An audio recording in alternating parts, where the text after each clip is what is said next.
ಪಾದೇಕಲ್ಲು ವಿಷ್ಣು ಭಟ್ ಅವರು ಇವತ್ತು ಉಪನ್ಯಾಸವನ್ನು ನೀಡುವುದಕ್ಕೆ ಇದ್ದಾರೆ. ನಿಮ್ಮ ವಿದ್ಯಾರ್ಥಿಗಳ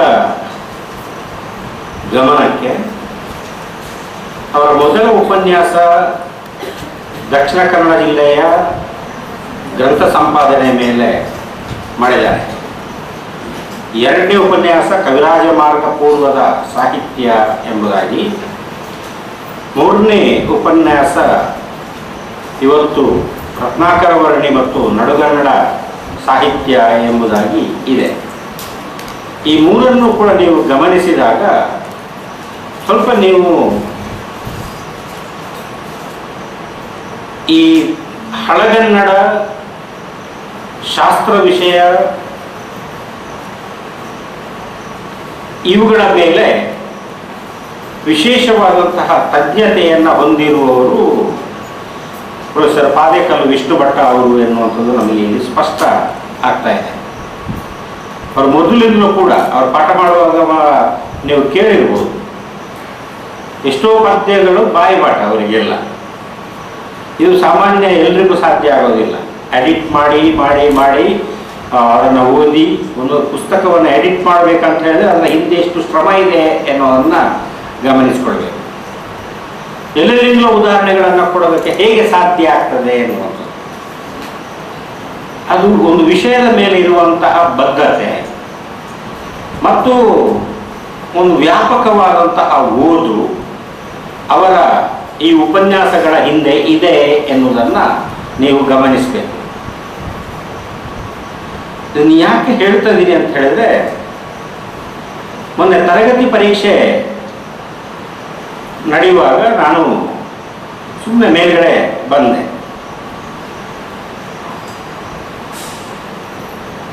ಕೈಯಲ್ಲೆಲ್ಲ ಎಲ್ಲರ ಕೈಯಲ್ಲಿ ಜೆರಾಕ್ಸ್ಗಳು ಇವೆ. ಜೆರಾಕ್ಸ್ಗಳು, ಈ ಜೆರಾಕ್ಸ್ಗಳನ್ನು ಓದಿ ಅದನ್ನು ಬಾಯಿಪಾಠ ಮಾಡಿ ನೀವು ಯಥಾವತ್ತಾಗಿ ಪರೀಕ್ಷೆ ಬರೀತೀರಲ್ಲ, ನಿಮಗೆ ಅಂಕಗಳು ಸಿಗ್ತವೆ. ಫಸ್ಟ್ ಕ್ಲಾಸ್ ಪಾಸ್ ಆಗ್ತೀರಿ, ಎಂತ ಡಿಸ್ಟಿಂಕ್ಷನಲ್ಲಿ ಪಾಸ್ ಆಗ್ತೀರಿ, ಎಲ್ಲವೂ ಮಾಡ್ತೀರಿ. ಆದರೆ ನಾಳೆ ಹೋಗಿ ನೀವು ಅಲ್ಲಿ ವೇದಿಕೆ ಮುಂದೆ ನಿಂತಾಗ ಅಥವಾ ಯಾವುದೋ ಒಂದು ವೃತ್ತಿಗೆ ಹೋದಾಗ ಆಗ ಈ ಸಮಸ್ಯೆ ನಿಮಗೆ ಎದುರಾಗ್ತದೆ. ತರಗತಿಯಲ್ಲಿ ಅಧ್ಯಾಪಕರು ಮಾಡುವಂತಹ ಟಿಪ್ಪಣಿಗಳನ್ನು ಇಟ್ಟುಕೊಂಡು ಅದನ್ನು ನೋಟ್ಸ್ ಮಾಡಿದರೆ ಅದು ಖಂಡಿತವಾಗಿ ನಿಮಗೆ ಇವತ್ತಲ್ಲ, ನೀವೊಂದು ವೇಳೆ ಅಧ್ಯಾಪಕ ವೃತ್ತಿಗೆ ಹೋದರೆ ನಿಮ್ಮ ಬದುಕಿನ ಉದ್ದಕ್ಕೂ ಕೂಡ ನಿಮಗೆ ಅದು ಸಹಾಯಕ್ಕೆ ಬರ್ತಾ ಇರುತ್ತೆ ಆ ಟಿಪ್ಪಣಿಗಳು. ಹಾಗಾಗಿ ಯಾವುದೇ ಉಪನ್ಯಾಸ ಇಟ್ಟರೂ ಕೂಡ ಅದಕ್ಕೆ ತಪ್ಪದೆ ಹಾಜರಿರಬೇಕಾಗುತ್ತೆ. ನಾನು ಮೊನ್ನೆಯಿಂದ ನೋಡ್ತಾ ಇದ್ದೀನಿ, ಸುಮಾರು ಮಂದಿ ವಿದ್ಯಾರ್ಥಿಗಳು ಆಬ್ಸೆಂಟ್ ಇದ್ದೀರಿ. ಇದರ ಅರ್ಥ ಏನು ಅಂತ ಹೇಳುವಾಗ, ನಮ್ಮ ಕಾಲದಲ್ಲಿ ನಾವೆಲ್ಲ ಓದ್ತಾ ಇರುವಾಗ ಒಬ್ಬರು ಒಂದು ವಿಭಾಗಕ್ಕೆ ಒಬ್ಬರು ಬಂದು ಉಪನ್ಯಾಸ ಕೊಡ್ತಿದ್ದಾರೆ ಅನ್ನುವಂಥದ್ದೇ ನಮಗೆ ಒಂದು ಸಂಭ್ರಮ ಮತ್ತು ಅದರಲ್ಲಿ ನಾವು ಒಳಗೊಳ್ತಾ ಇದ್ದೀವಿ. ಒಳಗೊಳ್ಳುವುದು ಮಾತ್ರ ಅಲ್ಲ, ಅವ್ರು ಏನು ಹೇಳ್ತಾ ಇರ್ತಾರೆ ಅದನ್ನು ಕೇಳಿಸ್ಕೊಂಡು ಅದನ್ನು ನಾವು ಪರೀಕ್ಷೆಯಲ್ಲಿ ಬಳಸ್ಕೊಳ್ತಾ ಇದ್ದೀವಿ. ಆ ನಂತರ ನಮ್ಮ ಬದುಕಲ್ಲಿ ಕೂಡ ನಾವು ಅದನ್ನು ಬಳಸ್ಕೊಂಡಿದ್ದೀವಿ. ಹಾಗಾಗಿ ಇಲ್ಲಿ ಈ ಉಪನ್ಯಾಸಗಳು ಸಾಮಾನ್ಯರಿಂದ ನಾವು ಮಾಡಿಸುವಂಥದ್ದಲ್ಲ. ಯಾವುದೋ ಕಾಟಾಚಾರಕ್ಕೆ ಮಾಡ್ತಾ ಇದ್ದಾರೆ ಅಂತ ತಿಳ್ಕೋಬೇಡಿ. ಅವರಿಗೆ ಒಂದು ಉಪನ್ಯಾಸಕ್ಕೆ 2,000 ರೂಪಾಯಿ ಸಂಭಾವನೆಯನ್ನು ಕೊಡ್ತಾ ಇದೆ UGC.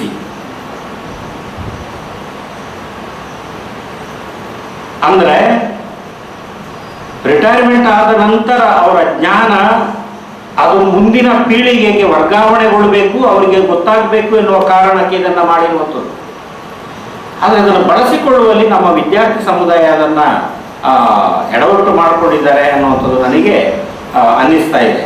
ಹಾಗಾಗಿ ಮುಂದೆ ನಿಮಗೆ ನಾನು MA ಮಾಡ್ತಿರುವಾಗ ನಮ್ಮ ಕನ್ನಡ ಸಾಹಿತ್ಯ ಪರಿಷತ್ ಬೆಂಗಳೂರಲ್ಲಿ ಒಂದು 3 ದಿವಸಗಳ ವಿಚಾರ ಸಂಕಿರಣವನ್ನು ಮಾಡಿದೆ. ನಾವು ರಾತ್ರಿ ಹೊತ್ತು ರೈಲು ಹತ್ತಿ, ಇಡೀ ತರಗತಿ ರೈಲು ಹತ್ತಿ ಜನರಲ್ ಕಂಪಾರ್ಟ್ಮೆಂಟಲ್ಲಿ ಕೂತ್ಕೊಂಡು ಬೆಂಗಳೂರಿಗೆ ಹೋಗಿ ಆ 3 ದಿವಸ ಅದರಲ್ಲಿ ನಾವು ಭಾಗವಹಿಸಿದ್ವಿ. ಇವತ್ತು ಕೂಡ ನನಗೆ ನೆನಪಿದೆ, OL ನಾಗಭೂಷಣ ಸ್ವಾಮಿ ಅವರು ಸೂರ್ಯ ಎನ್ನುವಂಥ ಒಂದು ಕವನವನ್ನು ಕೊಟ್ಟು ಅದನ್ನು ಹೇಗೆ ಪ್ರಾಯೋಗಿಕ ವಿಮರ್ಶೆಯ ಮೂಲಕ ಅದನ್ನು ಅರ್ಥೈಸಿಕೊಳ್ಬೇಕು ಎನ್ನುವುದನ್ನು ಅವರು ವ್ಯಾಖ್ಯಾನಿಸಿದರು. ಶಾ ಬಾಲುರಾವ್ ಅವರ ಕವಿತೆ ನಾನು ಅವತ್ತು ಅದನ್ನು ಆ ವಿಚಾರ ಸಂಕಿರಣದಲ್ಲಿ ಭಾಗವಹಿಸಿ ಆ ಚರ್ಚೆಯಲ್ಲಿ ನಾನು ಭಾಗವಹಿಸಿರುವ ಕಾರಣದಿಂದ ಅದು ಇವತ್ತು ಕೂಡ ನನಗೆ ಮನದಟ್ಟೆ ಇದೆ. ಹಾಗಾಗಿ ಇವತ್ತು ಈ ಸುಮ್ಮನೆ ಕಾಟಾಚಾರಕ್ಕೆ ಇದು ಮಾಡ್ತಾ ಇರುವಂಥದ್ದು ಅಲ್ಲ ಎನ್ನುವಂಥದ್ದು ನಿಮಗೆ ಆಗಬೇಕು. ಇದು ವಿದ್ಯಾರ್ಥಿಗಳಿಗೆ ತಿಳ್ಕೊಳ್ಳೋದಕ್ಕಾಗಿ ನಾವು ಮಾಡ್ತಿರುವಂಥ ಈ ದೃಷ್ಟಿಯಿಂದ ಪ್ರತಿಯೊಬ್ಬರು ಕೂಡ ಕಡ್ಡಾಯವಾಗಿ ಇದಕ್ಕೆ ಹಾಜರಿರಬೇಕಾಗಿತ್ತು. ಯಾರು ಹಾಜರಾಗಿಲ್ಲ ಅವರಿಗೆ ಪ್ರತಿ ದಿವಸ 2 ಅಟೆಂಡೆನ್ಸ್ ಕಡಿತ ಆಗ್ತಾ ಇದೆ. ಯಾರು ಆಬ್ಸೆಂಟ್ ಆಗಿದ್ದೀರಿ 2 ದಿವಸಕ್ಕೆ 2 ಅಟೆಂಡೆನ್ಸ್ ಕಡಿತ ಆಗ್ತಾ ಇದೆ. ಇದು ನಿಮ್ಮ ಗಮನಕ್ಕೆ ತರ್ತಾ ಇದೆ. ಇವತ್ತು ರತ್ನಾಕರ ವರ್ಣಿ ಮತ್ತು ನಡುಗನ್ನಡ ಸಾಹಿತ್ಯ ಎನ್ನುವಂತಹ ವಿಷಯದ ಮೇಲೆ ಉಪನ್ಯಾಸವನ್ನು ಮಾಡೋದಕ್ಕೆ ಬಂದಿರುವಂತಹ ಪ್ರಾಧ್ಯಾಪಕರಾಗಿರುವಂತಹ ಪಾದೇಕಲ್ ವಿಷ್ಣು ಭಟ್ಟ ಸರ್ ಅವರಿಗೆ ನಾನು ಪ್ರೀತಿಪೂರ್ವಕವಾಗಿ ಇಲ್ಲಿ ಸ್ವಾಗತಿಸ್ತಾ ಇದ್ದೀನಿ. ಉಪನ್ಯಾಸವನ್ನು ನೀಡಬೇಕಾಗಿ ಕೋರ್ತಾ ಇದ್ದೀನಿ. ಶ್ರೀ ಗುರುಗಳು, ನನ್ನ ಬಗೆಗೆ ಕೆಲವು ಒಳ್ಳೆಯ ಮಾತುಗಳನ್ನು ಹೇಳಿದರು. ಅದು ಅಧ್ಯಯನ ಕ್ಷೇತ್ರಕ್ಕೆ ಸಂಬಂಧಪಟ್ಟಂತಹದ್ದಾದ್ದರಿಂದ ಅವರು ಹೇಳಿದ ಎಲ್ಲ ಮಾತುಗಳನ್ನು ನಾನು ಅನುಮೋದಿಸ್ತೇನೆ. ನನ್ನ ಬಗ್ಗೆ ಹೊಗಳಿದ್ದು ಅಂತಲ್ಲ, ನಾವು ಆ ರೀತಿ ಗಂಭೀರವಾಗಿ ತೊಡಗಿಕೊಳ್ಳಬೇಕು ಎಂಬಂಥದ್ದು ಬಹಳ ಮುಖ್ಯವಾದಂಥದ್ದು. ನೀವು ರಿಟೈರ್ ಆದಮೇಲೆ ಏನು ನಿಮ್ಮ ಆಲೋಚನೆ ಅಂತೇಳಿ ಕೇಳಿದರು ನನ್ನ ಒಂದೆರಡು ಜನ. ಅದಕ್ಕೆ ನಾನು ಅವಾಗ ಹೇಳಿದ್ದೇನೆ, ಓದುವುದು ಮತ್ತು ಬರೆಯುವುದರಲ್ಲಿ ಮಗ್ನನಾಗಬೇಕಂತ ಉಂಟು ಅಂತ. ಆಮೇಲೆ ಇದೀಗ 4 ವರ್ಷ ಆಯಿತು. ಒಂದೆರಡು ಜನ ಕೇಳಿದರು, ಈಗ ಓದೋದು ಬರೆಯೋದು ಮಾತ್ರ ಕೆಲಸ ಅಲ್ವ ನಿಮಗೆ ಅಂತೇಳಿ. ಇಲ್ಲ, ರಿಟೈರ್ ಆದಮೇಲೆ ಓದೋದು ಬರೆಯೋದು ಕಡಿಮೆ ಆಗಿದೆ ಅಂತ ಹೇಳಿದ್ರು. ಯಾಕೆ ಅಂತ ಹೇಳಿದ್ರೆ ತಿರುಗಾಟಗಳು, ಬೇರೆ ಬೇರೆ ರೀತಿಯ ಓಡಾಟಗಳು ಓದುವಿಕೆ ಮತ್ತು ಬರೆಯುವಿಕೆಗೆ ತೊಂದರೆ ಕೊಡ್ತಾರೆ. ಹಾಗೆ ನಾವು ಯಾವುದನ್ನು ಮಾಡಬೇಕು ಅದು ಪೂರ್ತಿಯಾಗಿ ಗ್ರಹಿಸಿದಾಗ ಮಾಡಲಿಕ್ಕೆ ಆಗೋದಿಲ್ಲ. ಆದರೂ ಅದು ನಡೀತಾನೆ ಇದೆ, ಇಲ್ಲ ಅಂತ ಅಲ್ಲ. ಆದರೆ ಓದುವುದು ಪಾಠಕ್ಕೆ ಬೇಕಾದ್ದನ್ನೇ ಓದುವುದು ಅಂತಲ್ಲ, ಯಾವ್ಯಾವುದನ್ನೋ ಓದುವುದು ಕೂಡ ಉಂಟು. ಮೊನ್ನೆ ಉದಾಹರಣೆ ಹೇಳುವಂಥದ್ದು, ಒಬ್ಬರು ಯಾವುದೋ ಭೂಮಿ ದಾಖಲೆ ತೀರ್ಥಹಳ್ಳಿ ಸಬ್ ರಿಜಿಸ್ಟ್ರಾರ್ ಕಚೇರಿಯದ್ದು ಒಬ್ಬರಿಗೆ ಬೇಕಾಯಿತು. ಅವರು ನೀವೊಮ್ಮೆ ಬರಬೇಕು, ನೀವು ಸ್ವಲ್ಪ ಹಳೆ ಲಿಪಿಗಳನ್ನೆಲ್ಲ ಓದ್ತಿರಲ್ವ, ಮೋಡಿ ಲಿಪಿ ಓದಲಿಕ್ಕೆ ಆಗ್ತದಲ್ವ ಅಂತ. ನಾನು ಪ್ರಯತ್ನ ಮಾಡ್ತೇನೆ, ಆಗ್ತದೆ ಅಂತ ಹೇಳಲಾರೆ ಅಂತ ಹೇಳಿದ್ದೆ. ನಾನು ಉಡುಪಿಯಲ್ಲಿ ಕಾಲೇಜಿನಲ್ಲಿದ್ದಾಗ ಒಬ್ಬರು ಒಂದು ದೇವಸ್ಥಾನದ ದಾಖಲೆ ಹಿಡ್ಕೊಂಡು ಬಂದಿದ್ದರು. ಈ ದೇವಸ್ಥಾನದ ದಾಖಲೆ ಓದಲಿಕ್ಕೆ ಆಗ್ತದ? ಅದು 1847ನೇ ಇಸವಿಯಲ್ಲಿ ಬರೆದಂಥ ದಾಖಲೆ. ಅಲ್ಲಿ ಸ್ವಲ್ಪ ಹುಳದಿಂದ ಜಿರಲೆ ಎಲ್ಲ ತಿಂದು ಹೋಗಿದೆ. ಅದರ ಒಂದು ನಕಲನ್ನು ತಂದರು. ಕಡೆಗೆ ಪ್ರಯತ್ನ ಪಟ್ಟು ಅದರ ದಾಖಲೆಯನ್ನು ಓದಿ ಹೇಳಿದೆ. ಅದು ಪುತ್ತೂರು ಕ್ಷಮಿಸಿ, ಉಡುಪಿಯ ಲಕ್ಷ್ಮೀ ವೆಂಕಟರಮಣ ದೇವಸ್ಥಾನ ಅಂತ ಇದೆ, ಗೌಡ ಸಾರಸ್ವತ ಬ್ರಾಹ್ಮಣರ ದೇವಸ್ಥಾನ. ಆ ದೇವಸ್ಥಾನದ ಒಂದು ಹಳೆಯ ದಾಖಲೆ, ಆ ದೇವಸ್ಥಾನದ ಸ್ಥಾಪನೆಯ ಬಗ್ಗೆ ಇರುವಂಥ ದಾಖಲೆ. ಆ ದೇವಸ್ಥಾನದ ದೇವರನ್ನು ಒಬ್ಬರು ಕಾವೇರಮ್ಮ ಅಂತ ಹೇಳುವಂಥ ಒಬ್ಬರು ವಿಧವೆ ತಮ್ಮ ಆಸ್ತಿಯನ್ನು ಈ ದೇವರನ್ನು ಇಡೀ ಸಮಾಜಕ್ಕೆ ಕೊಟ್ಟು ಅಲ್ಲಿ ಆ ದೇವಸ್ಥಾನ ಸ್ಥಾಪನೆ ಆದ್ದು ಅಂತ ಗೊತ್ತಾಗುತ್ತೆ. ಅವರಿಗೆ ಅದರದ್ದು ವಿವರ ಗೊತ್ತಿರಲಿಲ್ಲ. ಯಾರೊಬ್ಬರು ಮಹಿಳೆ ಇದಕ್ಕೆ ದಾನ ಕೊಟ್ಟಿದ್ದಾರೆ ಅಂತ ಹೇಳೋದು ಕೇಳಿದ್ದೇನೆ. ಎಂಥದ್ದು ದಾಖಲೆ ಏನು ಅವರಿಗೆ ಓದಲಿಕ್ಕೆ ಆಗ್ತಾ ಇದೆ. ಹೀಗೆ ಈ ತೀರ್ಥಹಳ್ಳಿಗೆ ಹೋಗಿ ಅಲ್ಲಿ ಸಬ್ ರಿಜಿಸ್ಟ್ರಾರ್ ಕಚೇರಿಯಿಂದ ಕೆಲವು ಹಳೆಯ ದಾಖಲೆಗಳನ್ನು ಅವರು ಈಗೆಲ್ಲ ಜೆರಾಕ್ಸ್ ಮಾಡಲಿಕ್ಕಾಗ್ತದೆ, ಜೆರಾಕ್ಸ್ ಮಾಡಿಸಿ ತೆಕ್ಕೊಂಡು ಬಂದರು. ಅದನ್ನು ಓದುವ ಪ್ರಯತ್ನದಲ್ಲಿದ್ದೇನೆ. ನಿನ್ನೆ ಅವರು ಬಂದರು, ಮತ್ತು ಅದನ್ನು ಕೆಲವನ್ನು ಓದಿ ಹೇಳಿದೆ ಅವರಿಗೆ. 1900ನೇ ಇಸವಿ, 1898 ಅದೆಲ್ಲ ಓದಲಿಕ್ಕೆ ಸ್ವಲ್ಪ ಸುಲಭ ಆಯಿತು. ಅದಕ್ಕಿಂತ ಹಿಂದಿನ ದಾಖಲೆಗಳುಂಟು, ಅದನ್ನು ಓದೋದು ಕಷ್ಟ ಆಗ್ತದೆ. ಕೈಯಲ್ಲಿ ಮೋಡಿ ಲಿಪಿಯಲ್ಲಿ ಬರೆದಂಥ ತುಂಬ ಕಷ್ಟ ಆಗ್ತದೆ, ಓದಬೇಕಾಗೋದ್ರೆ ಸುಲಭ ಆಗುವುದಿಲ್ಲ. ಮೋಡಿ ಲಿಪಿ ಇತ್ಯಾದಿಗಳನ್ನು ಓದುವವರೆಗೆ ಬಹಳಷ್ಟು ಅವಕಾಶಗಳು ಉಂಟು ಅಂತ ಹೇಳೋದನ್ನು ಕೇಳಿದ್ದೇನೆ. ನಾನು ಮೋಡಿ ಲಿಪಿ ತಜ್ಞ ಅಲ್ಲ, ಓದಿದ್ದೇನೆ ಅಂತಷ್ಟೇ. ಅದನ್ನು ಹೇಳಿದವರು ಕೆಳದಿ ವೆಂಕಟೇಶ್ ಜೋಯಿಸರು. ಕೆಳದಿ ಗುಂಡಾ ಜೋಯಿಸರ್ ಅವರ ಮಗ. ಕೆಳದಿಯಲ್ಲಿ ಒಂದು ಕೆಳದಿ ಸಂಶೋಧನಾಲಯ ಅಂತ ಇದೆ, ಆ ಸಂಶೋಧನಾಲಯದಲ್ಲಿ ಅವರು ಮುಖ್ಯಸ್ಥರಾಗಿದ್ದಾರೆ, ವೆಂಕಟೇಶ್ ಜೋಯಿಸ್ ಅವರು ಹಳೆಯ ದಾಖಲೆಗಳನ್ನು ಓದ್ತಾರೆ ಮತ್ತು ಅವರು ಹೇಳಿದ್ದಾರೆ ಹಳೆ ದಾಖಲೆಗಳನ್ನು ಮೋಡಿ ಅಕ್ಷರಗಳನ್ನು ಓದುವವರಿಗೆ ಬಹಳಷ್ಟು ಅವಕಾಶಗಳುಂಟು. ಎಷ್ಟೋ ದಾಖಲೆಗಳು ಓದಲಿಕ್ಕಾಗದೆ ಹಾಗೆ ಬಾಕಿಯಾಗಿವೆ. ಇದರಿಂದಾಗಿ ತುಂಬ ನಷ್ಟ ಆಗಿದೆ ಇದನ್ನು ಓದುವ ಅಭ್ಯಾಸ ಇಲ್ಲದವರಿಂದಾಗಿ ಅಂತ ಹಾಗೆ ಹೇಳ್ತಾ ಇದ್ದಾರೆ. ಹಾಗೆ ಆ ಓದುವುದು ಮತ್ತು ಬರೆಯುವುದು ಇದು ಅವರ ಭೂಮಿ ದಾಖಲೆ ಓದಿದ್ದರಿಂದ ನನಗೇನೂ ಅದರಿಂದ ವಿಶೇಷವಾದ ಪ್ರಯೋಜನ ಇಲ್ಲ. ಆದರೆ ನನಗೊಂದು ಓದುವ ಅಭ್ಯಾಸ ಆಯಿತು, ಇನ್ನೂ ಕೂಡ ಓದುವ ಅಭ್ಯಾಸ. ಎಷ್ಟೋ ಅಕ್ಷರಗಳನ್ನು ಹೇಗೆ ಬರೀತಾರೆ ಅಂತ ಹೇಳುವಂಥದ್ದು ಗೊತ್ತಿರಲ್ಲ. ಈಗೊಂದು ಬರೀತಾರೋ, ಈ ಕ್ರಮದಲ್ಲಿ ಬರೀತಾರೋ ಅಂತ ಒಬ್ಬೊಬ್ಬ ಲಿಪಿಕಾರನ ಅಕ್ಷರವನ್ನು ಪ್ರತ್ಯೇಕವಾಗಿ ಅಭ್ಯಾಸ ಮಾಡಬೇಕಾಗ್ತದೆ.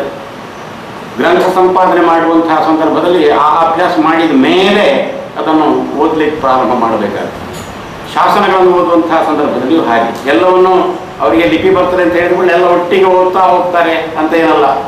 ಆ ತೀರ್ಥಹಳ್ಳಿ ದಾಖಲೆ ಓದ್ಲಿಕ್ಕೆ ಬಂದಂಥವ್ರು ಹೇಳಿದರು, ಸರ್ ನಾನು ನಿಮಗೆ ಒಬ್ಬರು ಕಂಪ್ಯೂಟರು DTP ಮಾಡಬಲ್ಲವರನ್ನು ಕಳಿಸಿಕೊಡ್ತೇನೆ, ನೀವು ಅವರಿಗೆ ಓದಿ ಹೇಳಿದ ಕೂಡ ಅವರು ಟೈಪ್ ಮಾಡ್ತಾ ಹೋಗ್ತಾರೆ ಅಂತ ಹೇಳಿದ್ರು. ಅವರಿಗೆ ಆ ಓದುವ ಬಗ್ಗೆ ಹೆಚ್ಚು ಪರಿಜ್ಞಾನ ಇಲ್ಲ ಅಂತ ನಾನು ಆಲೋಚನೆ ಮಾಡಿದೆ. ಅದನ್ನೇ ಕುಳಿತು ಅದನ್ನೇ ನೋಡ್ತಾ ಇರುವಾಗ ಇದು ಈ ಅಕ್ಷರವೋ ಯಾವ ಅಕ್ಷರ ಅಂತ ಗೊತ್ತಾಗುವುದಿಲ್ಲ, ಗುರುತ ಮಾತ್ರ ಇರ್ತದೆ. ಅದನ್ನು ನೋಡಿ ಅದಲ್ಲ ಈ ಅಕ್ಷರ ಇರ್ಬೋದು, ಈ ಅಕ್ಷರ ಈಗ ಸರಿಯಾಗ್ತದೆ, ಈ ರೀತಿ. ಹಾಗೆ ಪ್ರಯತ್ನ ಬೇಕಾಗ್ತದೆ ಅಂತ ಹೇಳುವಂಥದ್ದನ್ನು ನಾವು ಗಮನಿಸಬೇಕು. ನಮ್ಮಲ್ಲಿ ಹಳೆಯ ಗ್ರಂಥಗಳನ್ನು ಸಂಪಾದಿಸುವಂತಹ ಒಂದು ಕೆಲಸ ಇತ್ತೀಚೆಯ ವರ್ಷಗಳಲ್ಲಿ ಕಡಿಮೆ ಆಗಿದೆ ಎಂಬುದನ್ನು ಗಮನಿಸಬೇಕು. ವೈಯಕ್ತಿಕವಾದಂತಹ ಪ್ರಯತ್ನದಿಂದ ಮತ್ತು ಸಾಮೂಹಿಕವಾದಂತಹ ಪ್ರಯತ್ನದಿಂದ ಗ್ರಂಥ ಸಂಪಾದನೆಯ ಕ್ಷೇತ್ರ ಇನ್ನಷ್ಟು ಮುಂದೆ ಹೋಗಬೇಕಾದಂತಹ ಅವಶ್ಯಕತೆ ಇದೆ. ನಮ್ಮಲ್ಲಿ ಅದ್ಭುತವಾದಂತಹ ಗ್ರಂಥಗಳನ್ನು ಸಂಪಾದಿಸಿದಂಥವರಿದ್ದಾರೆ. ನಮ್ಮ ಪಂಪಭಾರತದ ಸಂಪಾದನೆ ಸಣ್ಣ ಕೆಲಸ ಅಲ್ಲ. ಪಂಪಭಾರತವನ್ನು ಸಂಪಾದಿಸಿದಂತಹದ್ದು ದೊಡ್ಡ ಒಂದು ಪಂಡಿತರ ಮಂಡಳಿ, ಒಬ್ಬರೇ ವಿದ್ವಾಂಸರು ಸಂಪಾದಿಸಿದಂಥದ್ದಲ್ಲ, ವಿದ್ವಾಂಸರ ಮಂಡಳಿ ಸಮೂಹ. ಪ್ರತಿಯೊಂದು ಪಾಠವನ್ನು ಹಾಗೆ ಹೌದು ಅಂತ ಹೇಳುವಂಥದ್ದನ್ನು ವಿಮರ್ಶೆ ಮಾಡಿ ಆ ಪಾಠ ಸಂಪಾದನೆ ಮಾಡಿತು. ಕನ್ನಡ ಸಾಹಿತ್ಯ ಪರಿಷತ್ತು ಅದಕ್ಕೆ ಕೆಲಸ ಮಾಡಿತು. ವರ್ಷಗಳ ಕೆಲಸ ಆಗಿದೆ ಅದರಲ್ಲಿ. ಇಂಥದ್ದು ಬಹಳಷ್ಟು ಇದೆ ಎಂಬಂಥದ್ದನ್ನು ಮಾತ್ರ ನಾವು ಗಮನಿಸಬೇಕು. ಮತ್ತು ತರಗತಿಯಲ್ಲಿ ಟಿಪ್ಪಣಿ ಮಾಡಿಕೊಳ್ಳುವ ಒಂದು ಮಾತು ಹೇಳಿದ್ರು ನಿಮಗೆ ಎಲ್ಲ ವಿದ್ವಾಂಸರ ವಿಷಯದ ಉದಾಹರಣೆ ಹೇಳುದು ನಾನು. TV ವೆಂಕಟಾಚಲ ಶಾಸ್ತ್ರಿಯವರು ಮತ್ತು ಹಂಪ ನಾಗರಾಜಯ್ಯನವರು ಬರೆದಂತಹ ಕೆಲವು ಗ್ರಂಥಗಳಲ್ಲಿ, ಅವರು ಬರೆದಂತಹ ಲೇಖನಗಳಲ್ಲಿಯೂ ಕೂಡ ಇದು ತರಗತಿಯ ಟಿಪ್ಪಣಿಗಳಿಂದ ಅಂತ ಉಂಟು. ಕೆಲವು ಅವರೇ ತರಗತಿಯ ಟಿಪ್ಪಣಿ ಮಾಡಿಕೊಂಡದ್ದಿರ್ಬೋದು, ಕೆಲವು ಟಿಪ್ಪಣಿಗಳು ಅವರ ಅಧ್ಯಾಪಕರು ಅವರಿಗೆ ಹೇಳಿದಾಗ D.L. ನರಸಿಂಹಾಚಾರ್ಯರು ಹೇಳಿದಂತಹ ಮಾತು ಅಂತ ಉತ್ತರಿಸ್ತಾರೆ. ಇದು ತರಗತಿಯ ಟಿಪ್ಪಣಿಗಳಿಂದ ಅಂತ ತರಗತಿಯಲ್ಲಿ ಆ ಟಿಪ್ಪಣಿಗಳನ್ನು ಮಾಡಿಟ್ಟುಕೊಂಡಿದ್ದಾರೆ. ಇನ್ನೊಂದು ಸಂದರ್ಭದಲ್ಲಿ ಅದನ್ನು ಲೇಖನಗಳಲ್ಲಿ ಉಪಯೋಗಿಸಿಕೊಳ್ಬೇಕಾದಂತಹ ಸಂದರ್ಭದಲ್ಲಿ ಅನುಕೂಲ ಆಗ್ತದೆ. ಇಂಥದ್ದು ಆದ್ದು ಉಂಟು ಅಂತ ಹೇಳುವಂಥದ್ದನ್ನು ಗಮನಿಸಬೇಕು. ತರಗತಿಯ ಟಿಪ್ಪಣಿಗಳನ್ನು ನಾನು MA ತರಗತಿಯಲ್ಲಿ ಮುಖ್ಯವಾಗಿ ಮಾಡಿಕೊಂಡಂಥದ್ದು ನಮ್ಗೆ ಈಗಲೂ ನೆನಪುಂಟು.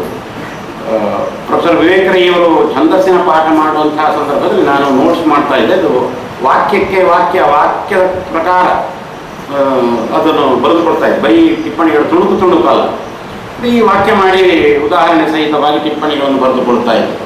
ಅದು ಮತ್ತು ನನ್ನ ಮಿತ್ರರೊಬ್ಬರಿಗೆ ಅನುಕೂಲ ಆಯಿತು. ಅವರು MA ಮಾಡುವಂತಹ ಸಂದರ್ಭದಲ್ಲಿ ನಾನು ಅವರಿಗೆ ಕೊಟ್ಟೆ. ಅವರು ಅದನ್ನು ಉಪಯೋಗ ಮಾಡಿಕೊಂಡ್ರು. ಯಾಕೆಂದರೆ ಅದು ಪಠ್ಯ ಪುಸ್ತಕಕ್ಕೆ ಪೂರಕವಾದಂತಹ ಒಂದು ವಿಷಯ. ಹಾಗೆ ಆ ರೀತಿ ಟಿಪ್ಪಣಿ ಮಾಡುವಂಥದ್ದು ಮಾತ್ರವಲ್ಲ, ಬೇರೆ ಬರವಣಿಗೆ ಅಭ್ಯಾಸಕ್ಕಾಗಿ ನಾನು ಇಲ್ಲಿ ಕೊಣಾಜಿಯಲ್ಲಿ ವಿದ್ಯಾರ್ಥಿಯಾಗಿರುವಾಗ ಮಾಡಿದಂಥ ಒಂದು ಪ್ರಯೋಗವನ್ನು ನಿಮ್ಮ ಮುಂದೆ ಹೇಳ್ತೇನೆ. ಅದನ್ನು ಮತ್ತೆ ಇದಕ್ಕೆ ಬರ್ತೀನಿ. ಪೂರಕ ವಿಷಯ ಅಂತ ಇಟ್ಟುಕೊಳ್ಳಿ. ನೇರವಾಗಿ ರತ್ನಾಕರ ವರ್ಣಿಗೆ ಆಗಲಿ ಭರತೇಶ ವೈಭವಕ್ಕಾಗಲಿ ಸಂಬಂಧಪಟ್ಟಂತಹ ವಿಷಯ ಅಲ್ಲ. ನೀವು ಏನು ಹೊಸ ಪುಸ್ತಕವನ್ನು ಓದ್ತೀರೋ ಆ ಪುಸ್ತಕದ ಬಗ್ಗೆ ಕನಿಷ್ಠ ಪಕ್ಷ ಒಂದು ಶೀಟಿನಲ್ಲಿ, ಒಂದು ಕಾಗದದಲ್ಲಿ 2 ಪುಟಗಳಷ್ಟು ಬರಿಬೇಕು. ಇದು ಒಂದು ಕೆಲಸವನ್ನು ಮಾಡಿದೆ ನಾನು. ಲೈಬ್ರರಿಯಲ್ಲಿ ಹೊಸ ಪುಸ್ತಕಗಳನ್ನು ಓದುವುದು, ಆ ಓದಿದ ಪ್ರತಿ ಪುಸ್ತಕದ ಬಗ್ಗೆ, ಸಣ್ಣ ಪುಸ್ತಕ ಇರ್ಬೋದು ದೊಡ್ಡ ಪುಸ್ತಕ ಇರ್ಬೋದು, 2 ಪುಟ ಬರೀಲೇಬೇಕು. ಈಗ ಪ್ರಯತ್ನ ಮಾಡಿ ಬರೀತಾ ಹೋದೆ 2 ಪುಟಗಳು. ಅದುವೇ ತುಂಬ ದಪ್ಪದ ಪುಸ್ತಕ ಆಯಿತು, ಇಷ್ಟ ಆಯಿತು ಅಟ್ಟಿ. ಮತ್ತೆ ಕಡೆಗೆ MA ಮಾಡಿದ ಮೇಲೆ ಅದು ಎಲ್ಲಿಯೋ ಮೂಲೆಗೆ ಬಿತ್ತು, ಅಟ್ಟಕ್ಕೆ ಹೋಯಿತು. ಅಲ್ಲಿಂದ ಮತ್ತೆ ಈ ರೀತಿಯಿಂದ ಎಲ್ಲ ಹೋಯಿತು. ಅನೇಕ ಪುಸ್ತಕಗಳ ಬಗ್ಗೆ ಹೀಗೆ ಮಾಡಿದಂಥ ಇದು ಎಲ್ಲಿ ಪ್ರಯೋಜನ ಆಯಿತು ಅಂತ ಹೇಳಿದ್ರೆ ಬರೆದದ್ದು ನನಗೆ ಆ ಬರೆದ ಬರೆಹ ಪ್ರಯೋಜನ ಆಗದೇ ಇರ್ಬೋದು, ಆದರೆ ಬೇರೆ ಬರವಣಿಗೆ ಮಾಡುವಂತಹ ಸಂದರ್ಭದಲ್ಲಿ ವಾಕ್ಯರಚನೆ ಹೇಗೆ ಮಾಡಬೇಕು, ಇದನ್ನು ಏನೇನು ಹೇಗೆ ಹೇಳ್ಬೋದು, ಹೇಗೆ ಇದನ್ನು ನಿರೂಪಿಸ್ಬೋದು ಅಂತ ಹೇಳೋದಕ್ಕೆ ಒಂದು ಅಭ್ಯಾಸ ಆಯಿತು. ಇದು ಅಧ್ಯಾಪಕರು ಹೇಳಿ ಮಾಡಿದಂಥದ್ದಲ್ಲ, ನನ್ನಷ್ಟಕ್ಕೆ ಮಾಡಿದಂಥದ್ದು.